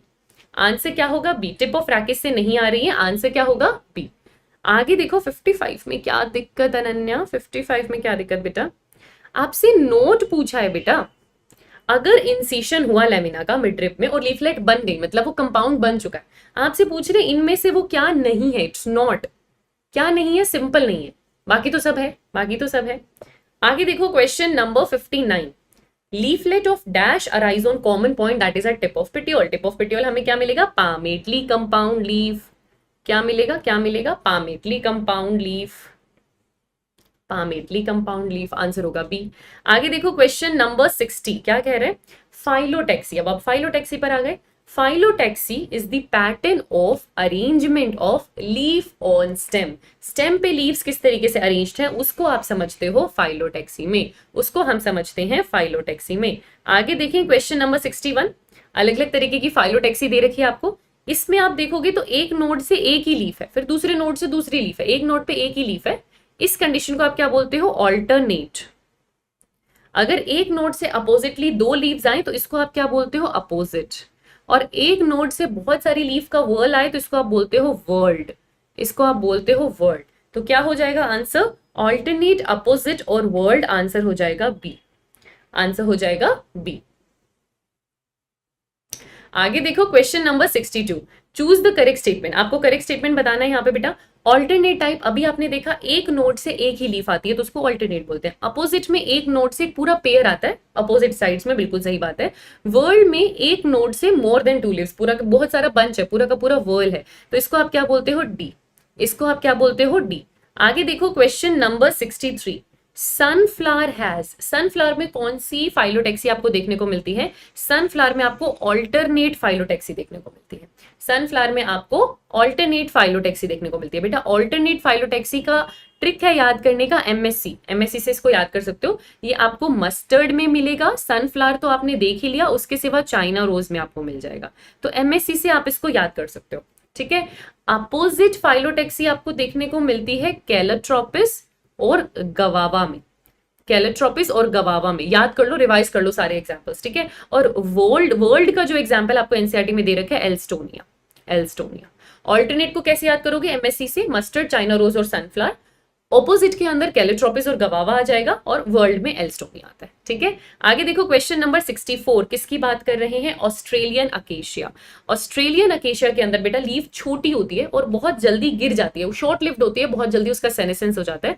तो उसके बाद पिटियोल मॉडिफाई कर लीफ का काम करता है। जो स्टॉक थी पिटियोल जिससे वो अटैच था अपनी स्टेम से, वो मॉडिफाई कर फोटोसिंथेसिस करता है, लीफ का काम करता है। तो ऑस्ट्रेलियन अकेशिया में आपको मॉडिफिकेशन किस में मिलता है, पिटियोल में मिलता है। क्यों, क्योंकि इनकी एक्चुअल लीफ बहुत छोटी और शॉर्ट लिव्ड होती है। ठीक है, आगे देखो क्वेश्चन नंबर 65। अब यहां पर आपको क्या दिखाया, लीफ का मॉडिफिकेशन। एक जगह आपको लीफ में टेंड्रल्स दिखाई दे रहे हैं, दूसरी जगह आपको लीफ में इस तरीके से स्पाइन्स दिखाई दे रहे हैं, तो दिखाई दे रहे हैं, है ना। तो आपको ए में टेंड्रल दिख रहा है, बी में आपको स्पाइन्स दिख रहे हैं, दोनों ही लीफ के मॉडिफिकेशन है, सारे ही स्टेटमेंट करेक्ट है, आंसर डी हो जाएगा, आंसर डी हो जाएगा। ठीक है, आगे देखो question number 66। Picture of pitcher plant, बेटा जो ये इंसेक्टिवोरस प्लांट हो गए, तो इनके अंदर इंसेक्ट कैच कौन सा पार्ट करता है, लीफ, है ना। तो पिक्चर प्लांट के अंदर मॉडिफिकेशन किस में है, लीफ में है, जो इंसेक्ट कैच कर रहा है। ये मॉडिफिकेशन भी किसके अंदर देखने को मिलती है, लीफ के अंदर देखने को मिलती है। Clever options, clever options. हाँ जी बेटा, रोज 11 बजे हम लोग बायोलॉजी चीट कोड यहाँ पर करते हैं एवरी डे। ठीक है, आगे देखो question number 67। Flower is a modified, flower को आप क्या कहते हो, it is a modified shoot, क्योंकि आपकी शूट के पास जो शूट एपिकल मेरिस्टेम था, जो लीफ बना रहा था, वो चेंज कर फ्लोरल मेरिस्टेम, फ्लोरल बड में कन्वर्ट हो जाता है। वहां पर फ्लोरल बर्ड्स होते हैं जो फूल बनाते हैं, तो और कुछ नहीं, it is a modified shoot, it is a modified shoot only. ठीक है, flower is a modified shoot. आगे देखो क्वेश्चन नंबर 68, आपको करेक्ट स्टेटमेंट बताना है। फ्लावर में एसएम, मैंने अभी आपको बताया shoot apical meristem, shoot apical meristem, SCM floral meristem में कन्वर्ट हो जाता है, जी हाँ, और फिर वो फूल बनाने लगता है, फ्लावर बनाने लगता है। फ्लावर में इंटरनोड एलोंगेट होना कम कर देते हैं, उतना एलोंगेट नहीं करते, एक्सिस कंडेंस हो जाती है फ्लावर के अंदर। ये सारे स्टेटमेंट बिल्कुल सही है बेटा, आंसर हो जाएगा डी, क्योंकि कुछ नया नहीं हो रहा है ना फ्लावर के लिए, वही जो आपके पास स्टेम थी वो मॉडिफाई कर रही है, वो शूट मॉडिफाई कर रही है फ्लावर बनाने के लिए। तो जो मॉडिफिकेशंस है वो यहाँ पर आपको दिखाई देंगे बेटा। लेमिना लीफ ही तो हुआ ना बच्चे। आगे देखो question number 69। The arrangement of flowers on floral axis, अभी आपने देखा arrangement of leaves on stem, उसको बोलते हैं phyllotaxy. Arrangement of flowers on floral axis, इसको बोलते हैं इनफ्लोरेसेंस। जो आप दो तरीके के पढ़ते हो, रेसिमोस एंड साइमोस, आप दो तरीके के पढ़ते हो, रेसिमोस एंड साइमोस, बिल्कुल। आगे देखिए जरा question number 70। On the basis whether floral apex gets develop into flower और कंटिन्यूज टू ग्रो।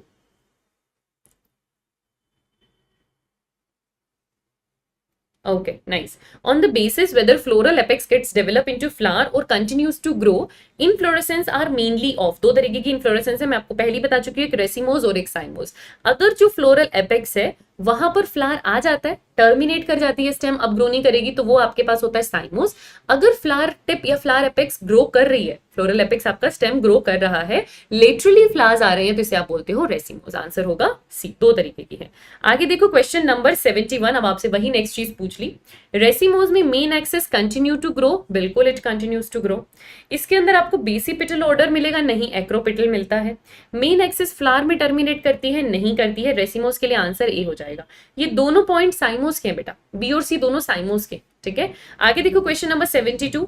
ये जो डायग्राम आपको दे रखा है, इसके अंदर मेन फ्लोरल एक्सिस टर्मिनेट कर रही है एक फ्लावर के अंदर, इसको साइमोस इन्फ्लोरेसेंस बोलते हैं, इसको साइमोस इन्फ्लोरेसेंस बोलते हैं। ये रेसिमोस है, नहीं, इसमें फ्लावर आपको बेसिपिटल ऑर्डर में मिलेंगे। क्यों, क्योंकि अब टर्मिनेट कर गया ना यहाँ पे, बाकी इसके नीचे ही ग्रो करेंगे, तो यंग अब नीचे आएंगे, तो बेसिपिटल ऑर्डर है। एक्रोपिटल नहीं है, केजिया का ये एग्जाम्पल नहीं है। केजिया के अंदर, केजिया फेबेसी फैमिली में आएगा बेटा, रेसिमोस है, उसमें साइमोस नहीं है। ठीक है, तो आंसर क्या हो जाएगा, बी, आंसर क्या हो जाएगा, बी, बहुत बढ़िया। आगे देखो क्वेश्चन नंबर 73, किसका डायग्राम दे रखा है, रेसिमोस का। ये साइमोस नहीं है, केजिया में साइमोस मिलता नहीं है, आंसर ए हो जाएगा। ये तो मिलते जुलते क्वेश्चंस थे, आंसर ए हो जाएगा। आगे देखो question number 74। Question number 74, a complete flower consist of, अगर आप फ्लावर की बात करो उसमें टोटल कितने वर्ल्स होते हैं, 4 वर्ल्स होते हैं, है ना। कैलिक्स, करोला, एंड्रोशियम और गाइनोशियम, टोटल 4 वर्ल्स होते हैं। टोटल कितने वर्ल्स होते हैं, 4 वर्ल्स होते हैं। आगे देखिए क्वेश्चन नंबर 75, फ्लावर की स्टॉक को आप क्या कहते हो। लीफ की स्टॉक को आप पिटियोल कहते हो, फ्लावर की स्टॉक को आप पेडिसिल कहते हो। फ्लावर की स्टॉक को आप पेडिसिल कहते हो। आगे देखिए क्वेश्चन नंबर 76 किसकी बात हो रही है? थैलेमस की। थैलेमस क्या नहीं है आपसे पूछ रहे हैं। अच्छा, स्वॉलन एंड ऑफ पेडिसल, जो पेडिसल है फ्लावर का वो आगे जाकर स्वॉलन एंड बनाता है, उसे आप थैलेमस कहते हो। इस पे अलग अलग वर्ल्स अरेंज्ड होते हैं। थैलेमस एक्सेसरी वर्ल है? नहीं। एक्सेसरी वर्ल्स क्या होते हैं बेटा? एक्सेसरी वर्ल्स आपके पास कैलिक्स और करोला है, थैलेमस नहीं है। रिसेप्टिकल फॉर डिफरेंट वर्ल्स, ये बात भी सही है क्योंकि फाइनली स्वॉलन एंड थैलेमस है और थैलेमस पे सारे वर्ल्स अटैच्ड हैं। तो क्या नहीं है? ये एक्सेसरी वर्ल नहीं है। कौन होते हैं एक्सेसरी वर्ल्स? आपके कैलिक्स और करोला होते हैं। ठीक है, आंसर क्या होगा? सी। आगे देखो क्वेश्चन नंबर 77, आपको करेक्ट स्टेटमेंट वापस से यहां पर बताना है। तो कैलिक्स और करोला आपके पास एक्सेसरी ऑर्गन है, एंड्रोशियम और गाइनोशियम आपके पास रिप्रोडक्टिव ऑर्गन है। पेरियंथ मतलब आप कैलिक्स और करोला को डिफरेंशिएट नहीं कर पा रहे, ऐसा आपको लिली में मिलेगा, लिलिएसी फैमिली में मिलेगा। सारे स्टेटमेंट करेक्ट है, सारे स्टेटमेंट करेक्ट है, आंसर डी हो जाएगा। सारे स्टेटमेंट करेक्ट है, आंसर डी हो जाएगा। कशिश डी होगा बेटा, सारे ही स्टेटमेंट एकदम करेक्ट है। 2 एक्सेसरी वर्ल्स है, 2 रिप्रोडक्टिव वर्ल्स है और पेरियंथ प्रेजेंट है। ठीक है, आगे देखो क्वेश्चन नंबर 78, पेरियंथ के अंदर क्या आ रहा है आपके पास? इसके अंदर कैलिक्स और करोला इंडिस्टिंक्ट है, आप डिफरेंशिएट नहीं कर पा रहे, इसी को पेरियंथ कहते हैं, इसी को पेरियंथ कहते हैं।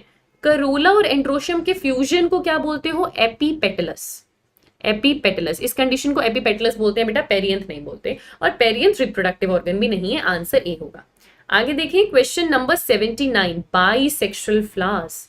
बाइसेक्सुअल फ्लावर वो फ्लावर होगा जिसमें एंड्रोशियम भी होगा, जिसमें गाइनोशियम भी होगा। सही बात है। सोलनेसी भी बाइसेक्सुअल है, लिलिएसी भी बाइसेक्सुअल है, बिल्कुल। मस्टर्ड यानी ब्रेसिकेसी भी बाइसेक्सुअल है, पी यानी फेबेसी भी बाइसेक्सुअल है, बिल्कुल। 4 फैमिलीज एनसीईआरटी में नाम पढ़ा है, चारों बाइसेक्सुअल होती हैं, बिल्कुल सही बात है, आंसर डी हो जाएगा। आंसर डी हो जाएगा, बिल्कुल रिया। आगे देखो क्वेश्चन नंबर 80, इनमें से कौन से एक्टिनोमॉर्फिक है, कौन से जाइगोमॉर्फिक है? अब ये आपको बताना है, कौन से एक्टिनोमॉर्फिक है और कौन से जाइगोमॉर्फिक है, ये आपको बताना है बेटा। आप एनसीईआरटी के डायरेक्ट एग्जाम्पल पे हम लोग जाएंगे। तो मस्टर्ड हो गया आपके पास, दतूरा हो गया, चिली हो गया, ये सब आपने एक्टिनोमॉर्फिक में पढ़ा है, ये सब आपने एक्टिनोमॉर्फिक में पढ़ा है। पी की अगर मैं बात करूं, बीन की अगर मैं बात करूं, गुलमोहर की बात करें, कैजिया की बात करें, ये सब जाइगोमॉर्फिक है, ये सब जाइगोमॉर्फिक है। और जो कन्ना है, इसको एसिमेट्रिकल बताया है, इसमें सिमेट्री नहीं है, इसको एसिमेट्रिकल के एग्जाम्पल में एनसीईआरटी ने बताया है। तो देखो जरा आंसर क्या होगा, कितने एक्टिनोमॉर्फिक है? मस्टर्ड, दतूरा, चिली 3 है, और कितने जाइगोमॉर्फिक है? पी, बीन, गुलमोहर, केशिया 4 है। तो आंसर ये होगा, बिल्कुल। बेंजीन, क्या बढ़िया बढ़िया नाम होते हैं यार तुम लोगों के। आंसर ए होगा। ठीक है, आगे देखिए जरा question number 81, when a flower can be divided into 2 equal radial halves in any radial plane through the center, उसे आप एक्टिनोमॉर्फिक फ्लावर कहते हो, बिल्कुल सही बात है। सेंटर से पास होने वाला कोई भी प्लेन ले लो, वो इक्वल 2 हाफ बना देगा, एक्टिनोमॉर्फिक है। when a flower can be divided into 2 similar half, लेकिन एक पर्टिकुलर वर्टिकल, सिर्फ एक पर्टिकुलर वर्टिकल प्लेन ही कर पाएगा, तो ये जाइगोमॉर्फिक है। ये दोनों एकदम करेक्ट डेफिनेशन है, आंसर ये होगा, बिल्कुल करेक्ट डेफिनेशन है, आंसर ये होगा। आगे देखो कैजिया की बात की आपसे, आपने अभी देखा कैजिया में साइमोज इन्फ्लोरेसेंस नहीं मिलता, इनको कट कर दो। कैजिया में रेजिमोज इन्फ्लोरेसेंस मिलता है और ये जाइगोमॉर्फिक होते हैं, ये आपके फेबेसी फैमिली में आ रहे हैं। रेजिमोज और जाइगोमॉर्फिक आंसर ये होगा, बिल्कुल बिल्कुल बिल्कुल बिल्कुल। नगमा, चिंटू, अब्दुल, बिल्कुल। आगे देखो क्वेश्चन नंबर 83, ऐसा फ्लावर जिसमें लीफ है, that found the base of pedicel, flower pedicel से अटैच्ड है, उसके बेस पे जो आपको लीफ लाइक स्ट्रक्चर मिल रहा है उसको आप क्या बोलते हो? ब्रैक्ट। तो ऐसे फ्लावर को बोलते हो ब्रैक्टिएट, जो आपको लिलिएसी फैमिली में मिलता है, इसको आप क्या बोलते हो? ब्रैक्टिएट। आगे देखो क्वेश्चन नंबर 84, फ्लावर जिनमें फ्लोरल अपेंडेजेस 3 या 3 के मल्टीपल में, एक ऐसा फ्लावर जिसके वर्ल्स के सारे मेंबर्स 3 या 3 के मल्टीपल में, इन्हें हम बोलते हैं ट्राइमेरस, जो ज्यादातर मोनोकोट में देखने को मिलता है। अगर 4 या 4 के मल्टीपल होते तो टेट्रामेरस, 5 या 5 के मल्टीपल होते तो पेंटामेरस, है ना। तो आंसर क्या होगा? बी। आगे देखो question number 85, hypogynous flower, hypogynous मतलब बाकी सारे वर्ल्स बिलो ओवरी है, यानी ओवरी कैसी है? सुपीरियर, ओवरी कैसी है? सुपीरियर। इनमें से आप अगर एक फ्लावर हाइपोगाइनस है तो कौन सा फ्लोरल पार्ट हाईएस्ट पोजीशन लेगा? सबसे सुपीरियर कौन होगी? ओवरी। तो सबसे हायर पार्ट कौन लेगा? पिस्टल, फीमेल सेक्स ऑर्गन की बात हो रही है, आंसर डी होगा, आंसर डी होगा, बिल्कुल कार्तिकेय, आंसर डी होगा बेटा, क्योंकि ओवरी सबसे सुपीरियर है ना, तो सबसे ऊपर जब ओवरी है तो सबसे हाईएस्ट पोजीशन पे पिस्टल होगा, पिस्टल में स्टिग्मा स्टाइल ओवरी आता है, आंसर डी होगा।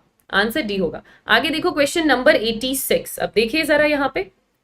अच्छा, अब यहाँ पर आपको फिर से अलग अलग तरीके की ओवरी पोजीशन दिखाई है बेटा।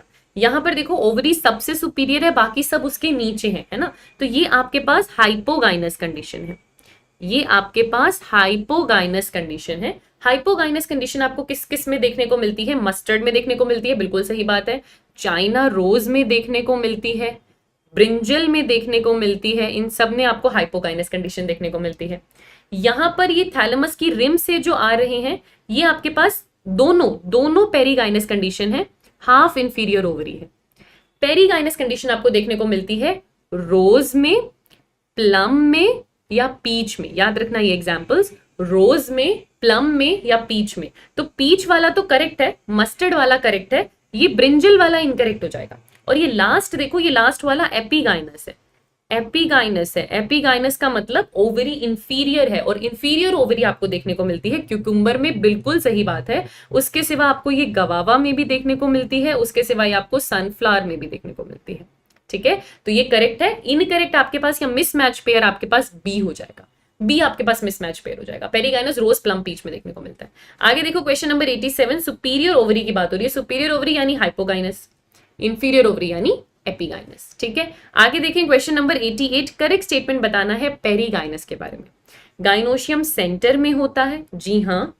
गाइनोशियम के सिवा बाकी सारे पार्ट्स रिम ऑफ थैलेमस पे होते हैं, सेम लेवल पे, जी हाँ। ऐसी ओवरी को आप हाफ इंफीरियर कहते हो, बिल्कुल सारे ही स्टेटमेंट करेक्ट है। और आपके पास एग्जाम्पल्स क्या हो जाएंगे? रोज, प्लम, पीच। बेटा मैं बार बार एग्जांपल्स क्यों लिख रही हूँ? क्योंकि आप जितनी बार एग्जांपल्स लिखोगे उतनी बार दिमाग में फिट होगा, है ना। तो बार बार जब भी सेम क्वेश्चन मिल रहा है रिवाइज करते रहो। अच्छा ठीक है, हाफ इंफीरियर है तो रोज, प्लम, पीच है। प्रॉपर इंफीरियर की बात करें, गवावा, कुकुम्बर और सनफ्लावर था। और अगर मैं सुपीरियर ओवरी की बात करूँ, मस्टर्ड, चाइना रोज, ब्रिंजल था। जितनी बार रिवाइज करोगे याद हो जाएगा, है ना। आगे देखो क्वेश्चन नंबर 89। अब इस क्वेश्चन में हमको क्या कह रहे हैं? फिर से आपको एग्जाम्पल बताने हैं पेरीगाइनस, हाइपोगाइनस, एपीगाइनस के। एक और मौका मिल गया हमको रिवाइज करने का एग्जाम्पल। तो देखो ऐसा करते हैं, पेरीगाइनस हम रेड से ले लेते हैं, हाइपोगाइनस हम पर्पल से ले लेते हैं, और एपीगाइनस हम लोग येलो से ले लेते हैं। ठीक है, पेरीगाइनस मुझे बता दो रोज, प्लम और पीच। ठीक है, तो आपके पास प्लम भी आ गया, आपके पास पीच भी आ गया, आपके पास रोज भी आ गया, आ गए आपके पास। अच्छा, उसके बाद आपने हाइपोगाइनस में अभी मेरे साथ कौन कौन सा एग्जाम्पल देखा? गवावा देखा था हमने, क्यूकुम्बर देखा था हमने, सनफ्लावर देखा था हमने, रीफ्लोरेट सनफ्लावर्स देखे थे हमने, है ना। उसके सिवा मुझे बता दो एपीगाइनस के अंदर हमने क्या देखा था? एपीगाइनस के अंदर, सॉरी ये हमने एपीगाइनस के अंदर देखे थे ना। अरे अरे अरे अरे, ये हमने एपीगाइनस के अंदर देखे थे, एपीगाइनस के अंदर देखे थे। ठीक है, और हमने हाइपोगाइनस के अंदर क्या देखे थे? यानी कि सुपीरियर ओवरी के अंदर हमने क्या देखे थे? मस्टर्ड, चाइना रोज और ब्रिंजल, मस्टर्ड, चाइना रोज और ब्रिंजल। अब बच रहा है पी और एस्पैरेगस, अब बच रहा है पी और एस्पैरेगस। तो पी और एस्पैरेगस, एक आपके पास फेबेसी फैमिली हो गया, एक लिलिएसी फैमिली हो गया, दोनों में हाइपोगाइनस ही कंडीशन है, दोनों में हाइपोगाइनस सुपीरियर ओवरी है, तो मैं इसको भी सुपीरियर ओवरी में ही डाल रही हूँ। अब आंसर बताओ क्या होगा? अब आंसर बताओ क्या होगा? पी और एस्पैरेगस भी तो है ना बेटा, एस्पैरेगस, लिलिएसी, पी, फेबेसी, दोनों में सुपीरियर ओवरी है, दोनों हाइपोगाइनस कंडीशन है। अब बताओ आंसर क्या होगा? अब बताओ जरा आंसर क्या होगा? आंसर क्या होगा बेटा? सी आंसर होगा, सी 353 आंसर होगा सी, है ना। क्योंकि पी और एस्पैरेगस भी वैसे वहां पर एग्जांपल्स में नहीं दिया हुआ, बट हमने फैमिलीज में पढ़ा है, तो आंसर क्या हो जाएगा? सी। आगे देखो क्वेश्चन नंबर 90। अब यहां पर जरा देखो अच्छे से, सारे के सारे वर्ल्स अबव ओवरी है, तो ओवरी इंफीरियर है, ओवरी इंफीरियर है, एपीगाइनस कंडीशन है, एपीगाइनस कंडीशन है। आंसर होगा बी, जो गवावा, क्यूकुम्बर और सनफ्लावर में आपको देखने को मिल रही थी। आगे देखो क्वेश्चन नंबर 91। फ्लावर में क्या क्या होता है? एक फ्लावर में क्या क्या होता है? चारों के चारों रिप्रोडक्टिव वर्ल्स होते हैं? नहीं। चारों के चारों एक्सेसरी वर्ल्स होते हैं? नहीं। 4 वर्ल्स होते हैं, जिसमें से 2 रिप्रोडक्टिव होते हैं, 2 एक्सेसरी होते हैं। आंसर होगा बी, आंसर होगा बी। आगे देखो क्वेश्चन नंबर 92। क्या कह रहे हैं? सबसे बाहर वाला वर्ल्ड क्या होता है जिसमें सेपल्स होते हैं? उसे हम कैलिक्स कहते हैं। सबसे आउटर मोस्ट वर्ल्ड कौन सा होता है? कैलिक्स होता है। आगे देखो, choose the correct statement. Sepals किसके मेंबर हैं? कैलिक्स के, बिल्कुल सही बात है। पेटल्स मेंबर्स हैं कैलिक्स के? नहीं, पेटल्स कोरोला के मेंबर होते हैं। सेपल्स जो हैं they are plural of corolla, ये भी नहीं है, वो पेटल्स प्लूरल होते हैं कोरोला के। तो आंसर करेक्ट आपके पास क्या हो जाएगा? ए। आंसर करेक्ट आपके पास क्या हो जाएगा, ए। आगे देखो क्वेश्चन नंबर 94। अब सेपल्स यूनाइटेड और सेपल्स फ्री, ये वर्ड आपने पढ़ा है एनसीईआरटी में अच्छे से। अगर सारे सेपल्स यूनाइटेड हैं तो इसे आप क्या बोलते हो, गेमोसेपलस, और अगर ये फ्री है तो आप क्या बोलते हो, पोलीसेपलस, है ना। अगर ये यूनाइटेड है तो गेमोसेपलस, फ्री है तो पोलीसेपलस। आंसर क्या हो जाएगा, ए। आंसर क्या हो जाएगा, ए। बिल्कुल बिल्कुल, बहुत बढ़िया बहुत बढ़िया। आगे देखो क्वेश्चन नंबर 95। कोरोला, कोरोला में क्या है, पेटल्स है, जी हाँ। सेपल्स है, नहीं। टेपल्स है, नहीं। बट प्रोटेक्शन है, नहीं। आंसर होगा ए। आंसर होगा ए, बिल्कुल। अभी मुस्कान, मुहित, मुखित, ओके ग्रेट। आगे देखो question number 96। Polypetalous is a condition, polypetalous मतलब पेटल फ्री है, गैमोपेटलस मतलब पेटल फ्यूज्ड है, गैमो मतलब फ्यूज्ड होता है और इसका मतलब फ्री होता है, तो आंसर क्या हो जाएगा, ए।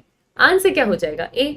आगे देखो क्वेश्चन नंबर 97। अब अलग अलग वर्ड्स आपको बता रखे हैं जो आपको मैच करने हैं। यहां पर ए मुझे बताओ क्या है, ये एंड्रोशियम है बेटा, ये एंड्रोशियम है, क्योंकि यहां आपको एंथर और फिलामेंट देखने को मिल रहा है।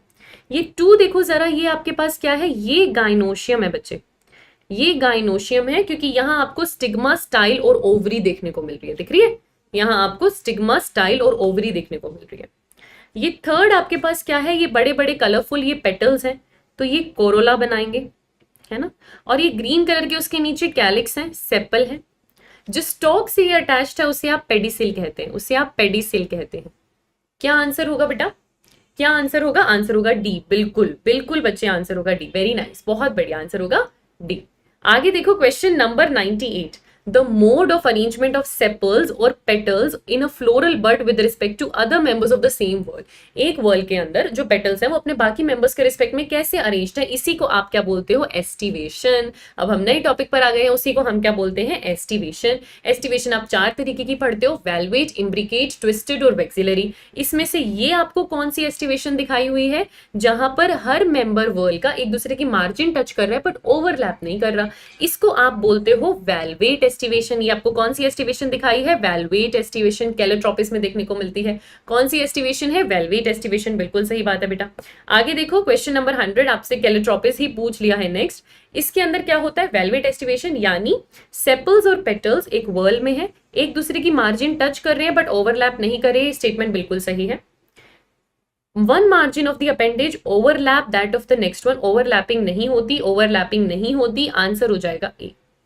आंसर हो जाएगा ए, ए ए ए। आगे देखो क्वेश्चन नंबर 101, कील की बात हो रही है। कील कौन सी एस्टिवेशन में देखने को मिलता है, कील आपको देखने को मिलता है वेक्सिलरी एस्टिवेशन में। अब यहाँ इन्होंने वेक्सिलरी तो लिखा नहीं, लेकिन इन्होंने पेपिलियोनिएसी लिखा है, और हमें पता है पेपिलियोनिएसी फैमिली में आपको वेक्सिलरी एस्टिवेशन देखने को मिलता है। इनके कोरोला में आपको वेक्सिलरी एस्टिवेशन देखने को मिलता है, ये बढ़िया था। आंसर क्या हो जाएगा, सी, क्योंकि इन्होंने वेक्सिलरी लिखा नहीं हुआ है, तो आंसर क्या हो जाएगा, सी।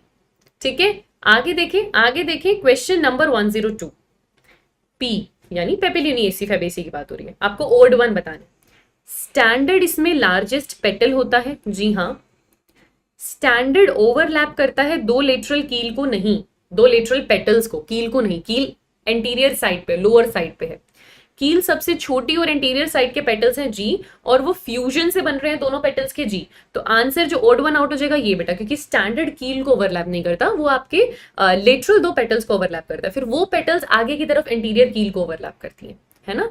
इस तरीके से अगर ये आपके पास स्टैंडर्ड है तो इस तरीके से लेटरल है, इनको ओवरलैप नहीं करता, और ये आगे की तरफ यहां पर कील प्रेजेंट है। ठीक है, आंसर होगा बी। आगे देखो क्वेश्चन नंबर 103। गुलमोहर में कौन सा एस्टिवेशन है, तो कैजिया में, गुलमोहर में, इन सब में इम्ब्रिकेट एस्टिवेशन देखने को मिलता है, इनमें इम्ब्रिकेट एस्टिवेशन देखने को मिलता है। आंसर होगा सी, गुलमोहर और कैजिया में। ठीक है, आगे देखिए बेटा, अभी वही डायरेक्ट एग्जाम्पल वाली बात है जो आपको याद करनी पड़ेगी, और जितनी बार याद करेंगे एग्जाम्पल्स हो जाएंगे दिमाग में याद। ठीक है, आगे देखिए क्वेश्चन नंबर 104। ओड वन बताना है एस्टिवेशन के लिए।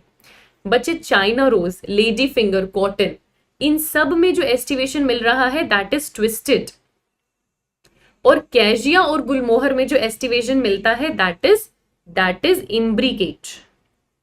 इम्ब्रिकेट है ना, कोई फिक्स्ड पैटर्न में ओवरलैप नहीं है, आंसर बी होगा, आंसर बी होगा। बाकी तीनों में ट्विस्टेड मिल रहा है, बाकी तीनों में ट्विस्टेड एस्टिवेशन मिलता है, और इसमें इम्ब्रिकेट मिलता है, आंसर बी होगा। आगे देखो जरा क्वेश्चन नंबर 105। एंड्रोशियम, एंड्रोशियम यानी मेल रिप्रोडक्टिव पार्ट की बात हो रही है, मेल वर्ल की बात हो रही है, तो उसमें क्या होते हैं बेटा, उसमें स्टेमन होते हैं जो एंथर और फिलामेंट के बने हुए हैं, आंसर सी होगा, उसमें स्टेमन होते हैं। ठीक है, आगे क्वेश्चन नंबर 106, हर एंथर यूजुअली बाइलोब्ड होता है, दो लोब्स होते हैं, बाइलोब्ड होता है, और हर लोब में दो चेंबर होते हैं जो जिनको आप पोलन सैक्स कहते हो। तो आंसर क्या होगा, ए। आंसर क्या होगा, ए। आंसर क्या होगा, ए। आगे देखो question number 107, staminode. Staminode word आप किसके लिए यूज करते हो, स्टेराइल स्टेमन। अगर स्टेमन स्टेराइल है तब आप स्टेमिनोड वर्ड यूज करते हो। डायरेक्ट डेफिनेशन है, मोर्फोलॉजी वाले चैप्टर में डायरेक्ट डेफिनेशन बेस्ड क्वेश्चंस हैं बहुत सारे आपके पास, है ना। तो स्टेमिनोड आपको मिलता है स्टेराइल स्टेमन, स्टेराइल स्टेमन। आगे देखो क्वेश्चन नंबर 108, क्या कह रहे हैं क्वेश्चन नंबर 108 हमको, how many of the following statements are true. ठीक है, स्टेमन अगर एक बंडल में हो तो उन्हें आप मोनोएडल्फस कहते हो। जी हाँ, मोनोएडल्फस कंडीशन आपको चाइना रोज में देखने को मिलती है। दो बंडल यानी डाईएडल्फस, डाईएडल्फस आपको पी में देखने को मिलता है। मेनी बंडल्स तो पॉलीएडल्फस, पॉलीएडल्फस आपको सिट्रस में देखने को मिलता है। बिल्कुल सही बात है। फिलामेंट की लेंथ में वेरिएशन, एक ही फ्लावर में, एक फ्लावर की फिलामेंट की लेंथ की वेरिएशंस आपको सैल्विया और मस्टर्ड में देखने को मिलती हैं। सही बात है।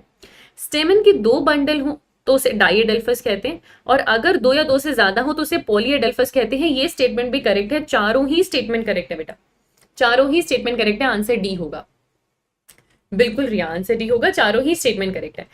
आगे देखो question number 109, female reproductive part of flower, male reproductive part androecium, female reproductive part gynoecium, gynoecium. आगे देखो question number 110, pollen grains receptive surface, pollination में पोलन ग्रेन जाता है पोलन सैक से और कहाँ बैठता है, स्टिग्मा पर जाकर बैठता है। रिसेप्टिव सरफेस किसका है, स्टिग्मा का है।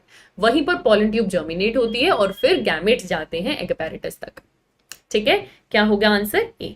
आगे देखो क्वेश्चन नंबर 111, प्लेसेंटा किससे अटैच्ड है, प्लेसेंटा किस किस को अटैच करती है, ओव्यूल को ओवरी से अटैच करती है बेटा। अब आप प्लेसेंटेशन की तरफ जाओगे, प्लेसेंटा क्या करती है, ओव्यूल को ओवरी से अटैच करने का काम करती है। आंसर होगा ए, बिल्कुल आंसर होगा ए। आगे देखो क्वेश्चन नंबर 112, किसकी बात हो रही है, एपोकार्पस। देखो आपने पहले भी वर्ड देखे, एपोकार्पस, सिन कार्पस, है ना। तो सिन मतलब फ्यूज्ड है, एपो मतलब फ्री है। ठीक है, और आप किसकी बात कर रहे हो, कार्पस की बात कर रहे हो यहाँ पर। ठीक है, तो जो एपोकार्पस कंडीशन आपको देखने को मिलती है, इसमें फ्री कार्पल होते हैं, फ्यूज्ड ये नहीं होते। और फ्री वाले कार्पल आपको रोज में भी देखने को मिलेगा, आपको लोटस में भी देखने को मिलेगा। वही टमेटो में और मस्टर्ड में, टमेटो में और मस्टर्ड में आपको सिन कार्पस कंडीशन देखने को मिलती है, एपोकार्पस नहीं। एपोकार्पस कंडीशन आपको रोज और लोटस में देखने को मिलती है। ठीक है, तो कौन कौन सा करेक्ट है, 1, 3, 4 करेक्ट है। आंसर ए हो जाएगा, आंसर ए हो जाएगा, बहुत बढ़िया। आगे देखो क्वेश्चन नंबर 113, फर्टिलाइजेशन के बाद ओवरी क्या डेवलप करती है और ओव्यूल किसमें मैच्योर होता है। ओवरी डेवलप कर फ्रूट बनाती है और ओव्यूल सीड बनाता है। आंसर सी होगा, आंसर सी होगा। सोरजशीश होगा बेटा, एनिमल किंगडम आज मिल जाएगा आपको, चिंता मत करो। आगे देखो question number 114, placentation. Placenta ovary को ओव्यूल से अटैच करती है। प्लेसेंटेशन किसकी अरेंजमेंट बताता है, किसके अंदर, ओव्यूल कैसे अरेंज्ड है ओवरी के अंदर, हमको ये बात बताता है। Arrangement of ovule with in ovary, ovary के अंदर ओव्यूल कैसे अरेंज्ड है ये हमको बताता है। आंसर सी होगा, आंसर सी होगा। आगे देखो क्वेश्चन नंबर 115, अब आपको एक प्लेसेंटेशन दिखाई हुई है, मल्टीलोक्यूलर सेप्टा है, सेंटर से आपके ओव्यूल दिखाई दे रहे हैं। कौन सी प्लेसेंटेशन है ये, एक्साइल प्लेसेंटेशन है। कौन सी प्लेसेंटेशन है ये, एक्साइल प्लेसेंटेशन है। क्या ये आपको आर्जीमोन में देखने को मिलती है, आर्जीमोन में तो बेटा फोल सेप्टा होता है, आर्जीमोन में ओवरी में फोल सेप्टा होता है, जिसकी वजह से वो आपको दो चेंबर दिख रही होती है, मस्टर्ड और आर्जीमोन। तो ये नहीं है। प्लेसेंटा एक्सियल है, ओव्यूल्स उससे अटैच्ड है, यूनिलोक्यूलर ओवरी, 3 लोक्यूल्स तो आपको दिख रहे हैं, तो ये तो गलत हो जाएगा। ये प्लेसेंटेशन आपको चाइना रोज में देखने को मिलती है, बिल्कुल बेटा। एक्साइल प्लेसेंटेशन आपको चाइना रोज में देखने को मिलती है, आपको टमेटो में देखने को मिलती है, आपको लेमन में देखने को मिलती है। इन सब में आपको एक्साइल प्लेसेंटेशन देखने को मिलती है, तो ये स्टेटमेंट करेक्ट है। फिर क्या बोल रहे हैं हमको, प्लेसेंटेशन एक्सियल है, ovules are attached to it in multilocular ovary, बिल्कुल सही बात है। बट एग्जाम्पल डाईएंथस का दे दिया, तो एग्जाम्पल डाईएंथस नहीं आएगा, क्योंकि डाईएंथस और प्रिमरोज के अंदर फ्री सेंट्रल होता है बेटा। कौन सा प्लेसेंटेशन देखने को मिलता है, फ्री सेंट्रल देखने को मिलता है, तो ये भी नहीं होगा। आंसर सी होगा, आंसर सी होगा। देखो हमने कितने सारे एग्जाम्पल्स भी यहाँ पर रिवाइज कर लिए। हमने ये देख लिया कि आर्जीमोन और मस्टर्ड में फोल सेप्टा होता है, जिसकी वजह से वो बाइलोक्यूलर दिखता है। है ना, फोल्स सेप्टा होता है उसके अंदर। चाइना रोज, टमेटो और लेमन में एक्साइल प्लेसेंटेशन है। फ्री सेंट्रल आपको डायंथस और प्रिमरोज में मिलेगा। ठीक है, तो आंसर हमको मिल गया वैसे सी। आगे देखो क्वेश्चन नंबर 116, आपको फिर से मैच द फॉलोइंग करना है यहाँ पर। तो पेराइटल प्लेसेंटेशन, जहां एनसीईआरटी पेराइटल के बारे में बता रही है, उसी के बाद आपको फोल सेप्टा, आर्जिमोन और मस्टर्ड बताया है, तो इसको आर्जिमोन से आप मैच कर देंगे। एक्साइल प्लेसेंटेशन मैंने आपको अभी बताया, टमेटो में, लेमन में, चाइना रोज में, है ना, तो ये आपके पास लेमन आ जाएगा। मार्जिनल प्लेसेंटेशन का बहुत फेमस एग्जाम्पल पी है आपके पास। फ्री सेंट्रल आपको डायंथस और प्रिमरोज में देखने को मिलता है, और बेजल आपको सनफ्लावर और मैरीगोल्ड में देखने को मिलता है।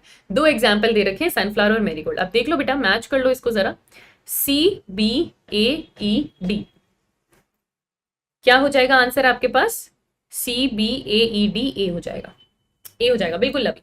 आगे देखो क्वेश्चन नंबर 117, आपको करेक्ट स्टेटमेंट बताना है यहाँ पे। ठीक है, unilocular ovary becomes two chamber due to false septum, और ये फोल्स सेप्टम आपको मस्टर्ड और आर्जिमोन में देखने को मिलता है। सही बात है, आर्जिमोन की ओवरी दो चेम्बर्ड है और उसमें ट्रू सेप्टम है, नहीं फोल सेप्टम है। ठीक है, एक्साइल प्लेसेंटेशन मल्टीलोक्यूलर ओवरी में आपको मिलेगी, जैसे टमेटो, जैसे लेमन, जैसे चाइना रोज। ये स्टेटमेंट भी करेक्ट है, तो आंसर डी हो जाएगा। ए भी करेक्ट है, सी भी करेक्ट है, आंसर डी हो जाएगा। ठीक है, आगे देखें जरा क्वेश्चन नंबर 118, डायंथस। अब डायंथस और प्रिमरोज कौन सा प्लेसेंटेशन आपको देखने को मिलता है? Free central. तो इसमें मुझे बताओ फ्री सेंट्रल क्या है? ये एक्साइल है, ये पेराइटल है, जहां पे जस्ट पेरिफेरल ओवरी की वॉल के नीचे पेरिफेरल प्रेजेंट है ओव्यूल, ये बेसल है, और ये फ्री सेंट्रल है। और डायंथस आपको फ्री सेंट्रल कंडीशन में मिलेगा। आंसर होगा सी, आंसर होगा सी। ठीक है, आंसर होगा सी। आगे देखो क्वेश्चन नंबर 119, मैरीगोल्ड। मैरीगोल्ड और सनफ्लावर दोनों में बेसल प्लेसेंटेशन मिलती है बेटा, याद रखना। कौन सी प्लेसेंटेशन मिलती है? बेसल मिलती है। तो इसमें सनफ्लावर और इसमें सेम प्लेसेंटेशन है। जी हाँ, प्लेसेंटा एकदम ओवरी का बेस पर आता है और उससे एक सिंगल ओव्यूल अटैच्ड होता है, उसे ही बेसल कहते हैं। सारे स्टेटमेंट करेक्ट है, आंसर डी हो जाएगा। सारे स्टेटमेंट करेक्ट है, आंसर डी हो जाएगा। आगे देखो क्वेश्चन नंबर 120, अब आप किसकी बात कर रहे हो? फ्रूट की। फ्रूट में सबसे पहले कौन सा फ्रूट आ रहा है? Parthenocarpic fruit. तो पार्थिनोकार्पिक फ्रूट वो है जो आफ्टर फर्टिलाइजेशन बनता है? नहीं, आफ्टर तो बिल्कुल भी नहीं बनता, विदाउट फर्टिलाइजेशन बनता है। वो फ्रूट जो बिना फर्टिलाइजेशन के बने उसको आप क्या बोलते हो? पार्थिनोकार्पिक। आंसर होगा बी, आंसर होगा बी। आगे देखो क्वेश्चन नंबर 121, पेरिकार्प। पेरिकार्प किस किस में डिफरेंशिएटेड है? Epicarp, mesocarp, endocarp. जो बाहर थिन है एपिकार्प है, वो छिलका है। Middle fleshy edible, edible mesocarp है, और अंदर स्टोनी हार्ड एंडोकार्प है। ऐसा मैंगो में होता है, बिल्कुल हमने ऐसा मैंगो में पढ़ा है, सेम यही चीज हमने मैंगो में पढ़ी है। बाहर फ्लेशी एपिकार्प है, मिडिल स्टोनी हार्ड एंडोकार्प है। पहली बात मिडिल मीजोकार्प है, इसलिए ये गलत हो गया। आउटर थिन एपिकार्प है, मिडिल स्टोनी नहीं है, मिडिल फ्लेशी है मैंगो में, तो आंसर ए हो जाएगा। आंसर ही हो जाएगा बेटा। मैंगो का करेक्ट डिस्क्रिप्शन क्या है? जो बाहर छिलका है उसका थिन, वो एपिकार्प है। जो पार्ट आप खाते हो पल्पी पार्ट, फ्लेशी पार्ट, वो मीजोकार्प है। और जो अंदर उसकी गुठली होती है स्टोनी पार्ट, वो एंडोकार्प होता है। मैंगो में ए हो जाएगा। आगे देखो question number 122, seed of wheat is made up of, यानी मोनोकोट की बात करें तो मोनोकोट डाइकोट सीड्स आ गए यहाँ पे।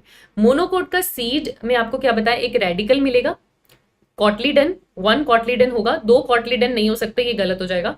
One cotyledon and embryo axis मिलेगा। सही बात है, embryo only, one cotyledon only नहीं। आंसर ए हो जाएगा, आंसर ए हो जाएगा, बिल्कुल बेटा। आगे देखो क्वेश्चन नंबर 123, आपको ओड वन बताना है एंडोस्पर्म के बेसिस में। ये सारे एग्जाम्पल डाइकोट सीड में आपको दे रखे हैं, जिसमें आपको बताया है कि पी, ग्राम, बीन, इन सब में एंडोस्पर्म नहीं रहता। मेच्योर सीड के पास एंडोस्पर्म नहीं रहता, डेवलपिंग एम्ब्रियो यूज कर जाता है। लेकिन कैस्टर के पास एंडोस्पर्म रहता है, तो ओड वन क्या हो जाएगा? कैस्टर, क्योंकि ये एंडोस्पर्मिक सीड है, इसके पास एंडोस्पर्म रहता है। आंसर हो जाएगा सी, आंसर हो जाएगा सी। आगे देखो क्वेश्चन नंबर 124, इनमें से कितने स्टेटमेंट करेक्ट है डाइकोट सीड के बारे में? एक एक स्टेटमेंट को ढंग से रीड करेंगे। Testa and inner layer is one of the two layer of seed coat. Seed coat की दो लेयर होती हैं, बेशक होती हैं। एक को टेस्टा बोलते हैं, दूसरे को टेगमन बोलते हैं। टेस्टा अंदर वाली लेयर नहीं है बेटा, टेस्टा आउटर लेयर है, टेगमन अंदर की तरफ होती है। ठीक है, seed were attach to fruit by hilum. सही बात है, जहां से सीड फ्रूट से अटैच्ड है, स्कार बनता है वहां पर, हाइलम से वो अटैच्ड है। Micropyle is a small pore below hilum, ये गलत है बेटा। Micropyle is a small pore above hilum, it's not below hilum, it's above hilum. और कैस्टर में एंडोस्पर्म रहता है, बिल्कुल कैस्टर में एंडोस्पर्म रहता है। तो कितने स्टेटमेंट करेक्ट है? 2 स्टेटमेंट करेक्ट है, आंसर बी होगा। बढ़िया क्वेश्चन था, बहुत छोटी छोटी मिस्टेक थी जो आपकी नजरों से निकल सकती थी, तो अच्छा वाला क्वेश्चन था ये हमारे पास। 2 ही स्टेटमेंट करेक्ट है, 2 ही स्टेटमेंट करेक्ट है। आगे देखेंगे question number 125, which of the following is wrong stated statement? Monocot seeds ज्यादातर नॉन एंडोस्पर्मिक होते हैं, गलत। मोनोकोट सीड्स ज्यादातर तो एंडोस्पर्मिक होते हैं, ज्यादातर एंडोस्पर्मिक होते हैं। उसमें से ऑर्किड नॉन एंडोस्पर्मिक होता है। ऑर्किड डाइकोट है? नहीं, मोनोकोट का सीड है। मेज में सीड कोट फ्यूज कर जाता है फ्रूट वॉल से, ये बात सही है। और ऑर्किड में एंडोस्पर्म है? नहीं, ऑर्किड में एंडोस्पर्म नहीं है, नहीं है। तो कितने स्टेटमेंट रॉन्ग है? 3 स्टेटमेंट रॉन्ग है, एक ही करेक्ट है, बस एक ही करेक्ट है बेटा। 3 स्टेटमेंट यहां पे रॉन्ग है, 3 स्टेटमेंट यहां पर रॉन्ग है। 125 1 जो आंसर करे हो बेटा, करेक्ट नहीं, रॉन्ग पूछा है, इसलिए मिस्टेक नहीं करनी है कशिश। हमसे रॉन्ग पूछा है, करेक्ट नहीं पूछा है। 3 रॉन्ग है, एक करेक्ट है, आंसर सी होगा। ऐसी गलती मत करो भाई। आगे देखो क्वेश्चन नंबर 126, लेबलिंग करनी है। मोनोकोट का सीड आपको दिखा रखा है। तो ये आपके पास एम्ब्रियो एक्सिस होता है और ये आपके पास कॉटलिडन है। इस कॉटलिडन को आप क्या बोलते हो? स्क्यूटलम। क्या बोलते हो? स्क्यूटलम। यहां पर जो आपको दिखाई दे रहा है इस तरफ, ये आपका प्लूम्यूल है और इस तरफ ये आपका रेडिकल है। रेडिकल को जो कवर करता है वो कोलियोराइजा है, वो कोलियोराइजा है। और जो प्लूम्यूल को कवर करता है वो कोलियोप्टाइल है। अब कर लो मार्किंग, अब कर लो मार्किंग। आंसर क्या आएगा? ए का स्क्यूटलम है, बी का कोलियोराइजा है, सी प्लूम्यूल है, डी रेडिकल है, ई कोलियोप्टाइल है। आंसर ए होगा, आंसर ए होगा बेटा, आंसर ए होगा। ठीक है, आगे देखो क्वेश्चन नंबर 127, एल्यूरोन लेयर। ये लेयर दिख रही है आपको? ये आपका एम्ब्रियो है, ये एंडोस्पर्म है। आपके एंडोस्पर्म को एम्ब्रियो से अलग करने के लिए यहाँ पर एक प्रोटेक्टिव लेयर है, प्रोटीन की बनी हुई प्रोटीन रिच लेयर है, जिसको आप क्या बोलते हो? Aleurone layer. तो जो एल्यूरोन लेयर है वो किस में रिच है? प्रोटीन में रिच है। आंसर होगा B, it is proteinaceous, it is proteinaceous. आगे देखो 128, स्क्यूटलम किस में है? स्क्यूटलम उसमें है जो मोनोकोट है, क्योंकि मोनोकोट के कॉटलिडन को स्क्यूटलम बोलते हैं, है ना, स्क्यूटलम बोलते हैं। तो स्क्यूटलम आपको किस में देखने को मिलेगा? मोनोकोट। मोनोकोट इसमें ऑर्किड है, बाकी तीनों डाइकोट है, बाकी तीनों डाइकोट है। आंसर होगा ए, आंसर होगा ए। आगे देखो क्वेश्चन नंबर 129, कितने एंड्रोशियम मस्टर्ड में? अब याद करो, mustard Brassicaceae family, Brassicaceae family का एक बार फ्लोरल डायग्राम, फ्लोरल फॉर्मूला याद करो। तो उसके एंड्रोशियम में 2 बाहर 4 अंदर, 2+4, टोटल 6 एंड्रोशियम थे। वो डायग्राम याद करोगे, 2+4 2 वर्ल्स के अंदर टोटल 6 थे, 6 थे, 6 थे। कितने एंड्रोशियम है? कितने एंड्रोशियम है? 6 एंड्रोशियम है। ये डायग्राम से आया हुआ क्वेश्चन है। ठीक है, आगे देखिए क्वेश्चन नंबर 130, इनमें से कितने इनकरेक्ट है? याद रखना, आपसे इनकरेक्ट पूछा हुआ है किसके बारे में? ब्रेसिकेसी फैमिली के बारे में। ब्रेसिकेसी का अगर मैं फॉर्मूला बताऊं आपको तो बेटा क्या होगा? ये आपको पता है, एक्टिनोमॉर्फिक होते हैं, बाइसेक्सुअल होते हैं। तो एक्टिनोमॉर्फिक इनके बारे में करेक्ट है, बाइसेक्सुअल इनके बारे में करेक्ट है, एक्टिनोमॉर्फिक इनके बारे में करेक्ट है। ये जाइगोमॉर्फिक नहीं हो सकते। एक्टिनोमॉर्फिक है तो जाइगोमॉर्फिक कैसे होंगे? है ना, जाइगोमॉर्फिक नहीं हो सकते। बेटा इसकी ट्रिक बना लेंगे, स्टडी विद मी। मैं आपको एक ट्रिक इसकी बना के दे दूंगी कि कैसे अलग अलग फैमिलीज को याद करना है। ठीक है, आपको एक वीडियो मिल जाएगी उस पर।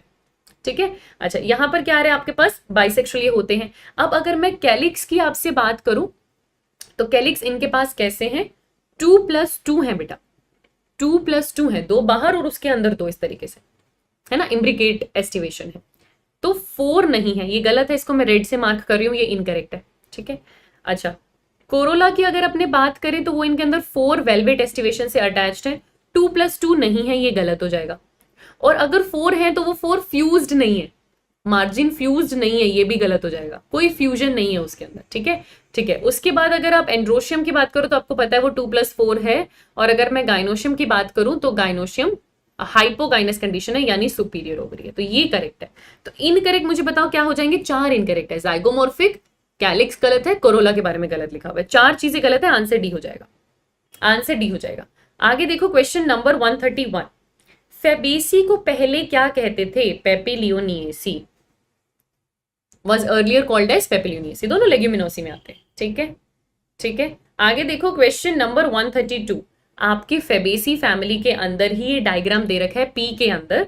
ये किसका डायग्राम है बेटा? अब वैसे तो ये फ्रूट ही है, बट आपको एलएस कर उसका कार्पल दिखाया हुआ है। आप डायग्राम देखोगे तो ये आपको कार्पल दिखाया हुआ है वहां पे। ठीक है, तो आंसर क्या हो जाएगा? LS of carpel of pea, LS of carpel of pea. आगे देखो क्वेश्चन नंबर 133, फेबेसी का कैलिक्स कैसे होता है? फेबेसी पहली फैमिली आपने वहां पर पढ़ी है, उसका कैलिक्स आपसे पूछ रहे हैं कैसा है, तो कैलिक्स के अंदर वहां पर वेलवेट एस्टिवेशन है। कैलिक्स के अंदर वहां पर वेलवेट एस्टिवेशन है, पोलीपेटलस कंडीशन नहीं है, पोलीसेपलस कंडीशन नहीं है, यहां पर वेलवेट एस्टिवेशन और फ्यूजन भी आपको मिलेगा, है ना। तो आंसर क्या हो जाएगा? सी। गैमो है ये, पोली में नहीं है, फ्यूज्ड है। आंसर क्या होगा? सी। आगे देखो question number 134, androecium of Fabaceae. Androecium of Fabaceae याद है, डाइएडल्फस था, एक 1 अलग था और दूसरे में 9 पूरा का पूरा बंच में था, तो एक फ्री था, 9 यूनाइटेड था, टोटल 10 है। आंसर डी हो जाएगा, है ना। हम 9 फ्यूज्ड प्लस 1 लिखते हैं, हम इस तरीके से एंड्रोशियम लिखते हैं फ्लोरल फॉर्मूला में, 9 फ्यूज्ड प्लस 1, तो डाइएडल्फस कंडीशन आपको देखने को मिलती है। आंसर डी होगा। आगे देखो क्वेश्चन नंबर 135, इनमें से कौन सा सीड या कितने सीड एंडोस्पर्मिक हैं? इनमें से कितने सीड एंडोस्पर्मिक हैं? बेटा आपकी फेबेसी फैमिली नॉन एंडोस्पर्मिक है, आपकी सोलेनेसी फैमिली और लिलिएसी फैमिली एंडोस्पर्मिक है, ठीक है। यहां देखो अरहर, ग्राउंडनट, इंडिगोफेरा, मुलट्ठी, सेसबेनिया, ट्राइफोलियम, ये सब फेबेसी फैमिली के एग्जाम्पल हैं। ये सब के सब फेबेसी फैमिली के एग्जाम्पल है, और फेबेसी फैमिली तो नॉन एंडोस्पर्मिक होती है, तो इनमें से कितने एंडोस्पर्मिक होंगे? 0, एक भी नहीं। ये ऐसे आंसर करना था आपको कि आपकी फेबेसी में एंडोस्पर्म है नहीं, सोलेनेसी और लिलिएसी में है, और ये सारे एग्जाम्पल फेबेसी के हैं। तो एक तरीके से चेक हो रहा था कि आपको 2 फिनोमिना पता है या नहीं, एक कि फेबेसी नॉन एंडोस्पर्मिक होती है, दूसरा कौन सा एग्जाम्पल फेबेसी का है, कौन सा नहीं। तो आंसर ए हो जाएगा। आगे देखो क्वेश्चन नंबर 136, आपको एकदम करेक्ट फॉर्मूला बताना है सन हेम्प का, जो आपके पास फेबेसी फैमिली में आता है। अभी एक्टिनोमॉर्फिक नहीं होता, जाइगोमॉर्फिक है, तो 2 ऑप्शन तो आप सीधा सीधा कट कर दोगे, ठीक है। अच्छा, अब इन दोनों ऑप्शन में आपको पता है इनका कैलिक्स में 5 है, वेलवेट है, फ्यूज्ड है, सही बात है। कोरोला में इनके पास वेक्सिलरी एस्टिवेशन है बेटा, 1 + 2 + 2, इनके अंदर कोरोला 5 नहीं है। एंड्रोशियम डाइएडल्फस कंडीशन में है और इसके पास हाइपोगाइनस ओवरी है। आंसर बी होगा, आंसर बी होगा। आगे देखो क्वेश्चन नंबर 137, क्या कह रहे हैं क्वेश्चन 137 हमें? पोटैटो फैमिली कौन सी होती है? हमारी सोलेनेसी। पोटैटो फैमिली कौन सी है? हमारी Solanaceae. Find out the one with respect to out one, odd one out या तो पूछ रहे होंगे, पर हम देख लेते हैं। Find out one with respect to Solanaceae. Solanaceae में आपको क्या देखने को मिलेगा? तो सोलेनेसी के अंदर alternate phyllotaxy, reticulate venation, ex stipulate, pulvinus. Pulvinus condition आप किसको बोलते हो? Swollen leaf base. आपने थोड़ी देर पहले मेरे साथ देखा था, लीफ पेस स्वोलन, उसको पल्विनस बोलते हो। ये पल्विनेट कंडीशन बेटा ये फेबेसी में देखने को मिलती है, ये सोलेनेसी का फीचर नहीं है, ये फेबेसी का है। तो एक्चुअली ओड वन ही पूछ रहे थे आपसे, ओड वन आउट ही पूछ रहे थे, और ओड वन आउट पल्विनेट हो जाएगा यहाँ पे, बिकॉज वो फेबेसी में है। बाकी फीचर सोलेनेसी के हैं। पल्विनेट आपको किस में मिलता है? फेबेसी में मिलता है। आंसर टी होगा। आगे देखो जरा क्वेश्चन नंबर 139, क्या कह रहे हैं क्वेश्चन 139? सोलेनम में आपको क्या इन्फ्लोरेसेंस देखने को मिलता है? देखो वैसे वहां पर हमने पढ़ा है सोलेनेसी फैमिली के अंदर, सोलेनम में आपको कौन सा इन्फ्लोरेसेंस देखने को मिलता है? साइमोस।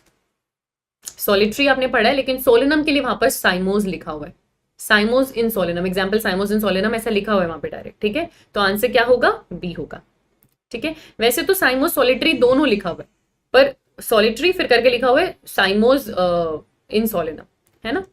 आगे देखो क्वेश्चन नंबर 140, आपको क्या बताना है? इनमें से कितने करेक्टली मैच्ड नहीं है? इनमें से कितने करेक्टली मैच्ड नहीं है टबेको की फैमिली के बारे में? सोलेनेसी में ही आपको आंसर करना है, ठीक है। तो ये आपके पास बाई कार्पिलरी होता है, ऑब्लिगेटली प्लेस्ड होता है। क्या इनके पास आपको एपोकार्पस कंडीशन देखने को मिलती है? नहीं, सिनकार्पस कंडीशन देखने को मिलती है, तो ये इनकरेक्ट हो गया, ये पहला इनकरेक्ट हो गया। क्या सुपीरियर ओवरी है? सुपीरियर ओवरी है। बाइलोक्यूलर है? बाइलोक्यूलर है। प्लेसेंटा स्वोलन है with many ovules? Placenta swollen है with many ovules. Free central placentation है, इसको फिर रेड से मार्क कर रही हूं मैं, फ्री सेंट्रल प्लेसेंटेशन नहीं है, आप जानते हैं एक्साइल प्लेसेंटेशन है, एक्साइल प्लेसेंटेशन है।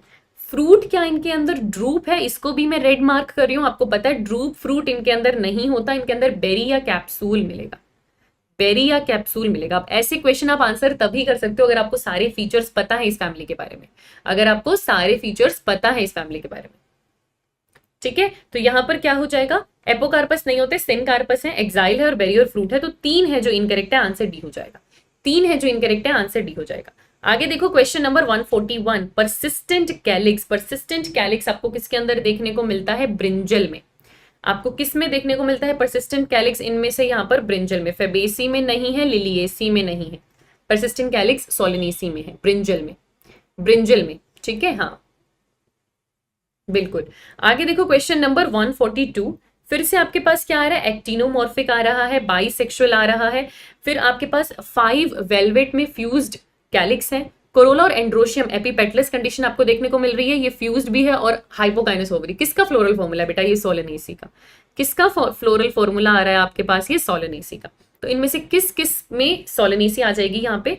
एलो आपको पता है ये लिलिएसी में चला जाएगा, मुलट्ठी फेबेसी में, सनहेम्प इंडिगोफेरा फेबेसी में, ग्लोरियोसा ग्लोरियोसा और एलो लिलिएसी में, 2 बेलेडोना और अश्वगंधा सोलेनेसी के। मेडिसिनल प्लांट 2 ही हैं यहाँ पे, 2 ही हैं जो सोलेनेसी के हैं, ठीक है। आंसर होगा बी, आंसर होगा बी, बेलेडोना और अश्वगंधा मेडिसिनल प्लांट्स है दोनों।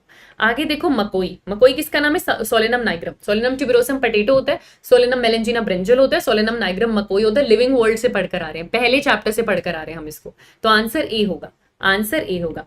आगे देखो ये आपको फ्लावर दिखा रखा है किसका? लिलिएसी फैमिली में ये डायग्राम बना हुआ है, सिर्फ एक फ्लावर नहीं पूरी इन्फ्लोरेसेंस, पूरी इन्फ्लोरेसेंस का अरेंजमेंट आपको दिखाया है। एलियम का है ये लिलिएसी फैमिली का, बट ये फ्लावर नहीं है बेटा, ये इन्फ्लोरेसेंस, पूरा का पूरा इन्फ्लोरेसेंस आपको दिखाया हुआ है, ठीक है। और टिप पर है एकदम, टर्मिनेट कर रहा है, तो रेजिमोज ये है नहीं। आंसर क्या होगा आपके पास? बी, आंसर क्या होगा आपके पास? बी। आगे देखिए क्वेश्चन नंबर 145, इनमें से किसके सीड एंडोस्पर्मिक है? फिर से सेम चीज आगे बेटा आपके पास, आपकी फेबेसी फैमिली नॉन एंडोस्पर्मिक होती है, बाकी सब एंडोस्पर्मिक है। तो जो फेबेसी फैमिली है उसको मैं कट कर दूंगी, बाकी सब एंडोस्पर्मिक है, ठीक है। एलो आपके पास लिलिएसी है, एस्पेरेगस आपके पास लिलिएसी है, ट्यूलिप आपके पास लिलिएसी है, पटेटो टमेटो दोनों आपके पास सोलेनेसी हैं, पी आपके पास फेबेसी है, इसको मैं कट कर देती हूँ। पेट्यूनिया फिर से आपके पास सोलेनेसी है, चिली आपके पास सोलेनेसी है, सेसबेनिया और ट्राइफोलियम ये दोनों फेबेसी हैं, इसलिए इसको कट कर रही हूँ, दोनों फेबेसी हैं इसलिए उसको कट कर रहे हैं। ल्यूपिन भी फेबेसी है ना, मुलट्ठी भी फेबेसी है, अश्वगंधा सोलेनेसी है, कॉल्चिसिन लिलिएसी है, ग्लोरियोसा भी लिलिएसी है। तो कितने मैंने कट किए? 1 2 3 4 5, टोटल 5 हैं जो कि फेबेसी को बिलोंग कर रहे हैं, है ना। तो सॉरी, इसको आंसर 5 नहीं जाएगा, ये टोटल 5 है जो किसको बिलोंग करे? फेबेसी को, तो वो नॉन एंडोस्पर्मिक है, बाकी सब एंडोस्पर्मिक है। तो 1 2 3 4 5 6 7 8 9 और 10, आंसर होगा 10, आंसर होगा 10, ठीक है, आंसर होगा 10। अच्छा क्वेश्चन था, है ना। बस वही, आपको एग्जांपल्स पता है या नहीं, सिर्फ ये चेक हो रहा था, आपको एग्जांपल्स पता है या नहीं ये चेक हो रहा था, ठीक है। आगे देखो जरा question number 146, onion Liliaceae family. Liliaceae family का प्लेसेंटेशन कौन सा होता है बेटा? एक्साइल प्लेसेंटेशन होता है। कौन सा प्लेसेंटेशन होता है? एक्साइल प्लेसेंटेशन होता है। आगे देखो क्वेश्चन नंबर 147, एलो का गाइनोशियम क्या नहीं है? लिलिएसी फैमिली का ही पूछ रहे हैं, गाइनोशियम क्या नहीं है? ट्राई कार्पिलरी ये होता है, सिन कार्पस ये होता है, सुपीरियर ओवरी इसमें होती है, एपोकार्पस नहीं मिलता। फ्यूज्ड है, तीनों कार्पल्स फ्यूज्ड है, ट्राई कार्पिलरी है, लेकिन एपोकार्पस कंडीशन नहीं है। क्या नहीं है? एपोकार्पस कंडीशन नहीं है। आगे देखो क्वेश्चन नंबर 148, कॉल्चिकम, यानी फिर से लिलिएसी की ही बात हो रही है। क्या शो नहीं करता? Does not show. ब्रैक्ट इसके पास है, एक्टिनोमॉर्फिक ये है, बाइसेक्सुअल ये है, तो ये तो शो करता है। पेरियंथ आपको मिलेगा 3+3 में, है ना, पेरियंथ आपको मिलेगा 3+3 में, और एंड्रोशियम भी इन्होंने 3+3 कर ले रखा है, लेकिन एंड्रोशियम फ्यूज्ड नहीं। बात ठीक है, पेरियंथ है 3+3, वो फ्यूज्ड है आपस में। एंड्रोशियम 3+3 दो वर्ल्स में है। एपिटेपलस कंडीशन है, दोनों फ्यूज्ड भी है, एपिटेपलस कंडीशन है, पर यहाँ ब्रैकेट नहीं लगाना चाहिए था बेटा। एंड्रोशियम जो इसके यूनिट है, स्टेमन के यूनिट है, वो फ्यूज्ड नहीं होते, तो ये गलत हो जाएगा, ये गलत हो जाएगा। ट्राई कार्पिलरी फ्यूज्ड हाइपोगाइनस ओवरी, ये बात सही है, तो इनकरेक्ट आपके पास बी है। और देखो कितनी छोटी सी गलती थी कि इनका एंड्रोशियम फ्यूज्ड नहीं है ना, जो यूनिट्स एंड्रोशियम की वो आपस में फ्यूज्ड नहीं है, ये ब्रैकेट नहीं लगाना चाहिए था यहाँ पे, तो आंसर बी हो जाएगा। आगे देखो क्वेश्चन नंबर 149, आपको मिसमैच पेयर यहाँ पर बताना है। ये लिलिएसी फैमिली है, एस्पैरेगस दे रखा है, ये आपके पास कौन सी आ गई? ये आपके पास कौन सी आ गई? सोलेनेसी फैमिली है, सोलेनेसी फैमिली है। और आपको यहां पर इन्होंने मस्टर्ड दे रखा है, मस्टर्ड तो फेबेसी को बिलोंग करता है। इधर आप देखोगे पाइसम सेटाइवम पी, ये फेबेसी का ही फ्लोरल डायग्राम आपको दे रखा है, और ये ब्रेसिकेसी का ही फ्लोरल डायग्राम आपको दे रखा है, तो आंसर क्या हो जाएगा बेटा? बी, आंसर क्या हो जाएगा बच्चे? बी। क्यों? क्योंकि ये फ्लोरल डायग्राम सोलिनेसी का दे रखे मस्टर्ड फेबेसी है, मस्टर्ड फेबेसी है ना, आंसर बी होगा। आगे देखो जरा question number 150। The floral features of angiosperm represented in summarised form as. किसी भी एंजियोस्पर्म के जब आप फ्लोरल फीचर्स को रिप्रेजेंट करते हो, आप उन्हें फ्लोरल डायग्राम से भी रिप्रेजेंट कर सकते हो, आप उन्हें फ्लोरल फॉर्मूला से भी रिप्रेजेंट कर सकते हो। आंसर सी हो जाएगा, आंसर सी हो जाएगा। आप दोनों ही तरीकों से उसको रिप्रेजेंट कर सकते हो, है ना। आगे देखो, तो यहां पर हमने हमारा चैप्टर फाइनली कंप्लीट कर लिया। 150 क्वेश्चंस, हर एक एस्पेक्ट मुझे लगता है रिवाइज हो गया। एग्जाम्पल्स रिवाइज हो गए, फॉर्मूलाज रिवाइज हो गए, डायग्राम्स रिवाइज हो गए, काफी सारी चीजें हमने रिवाइज कर ली। तो थैंक यू सो मच। इसी तरीके से क्वेश्चंस की प्रैक्टिस करते रहो।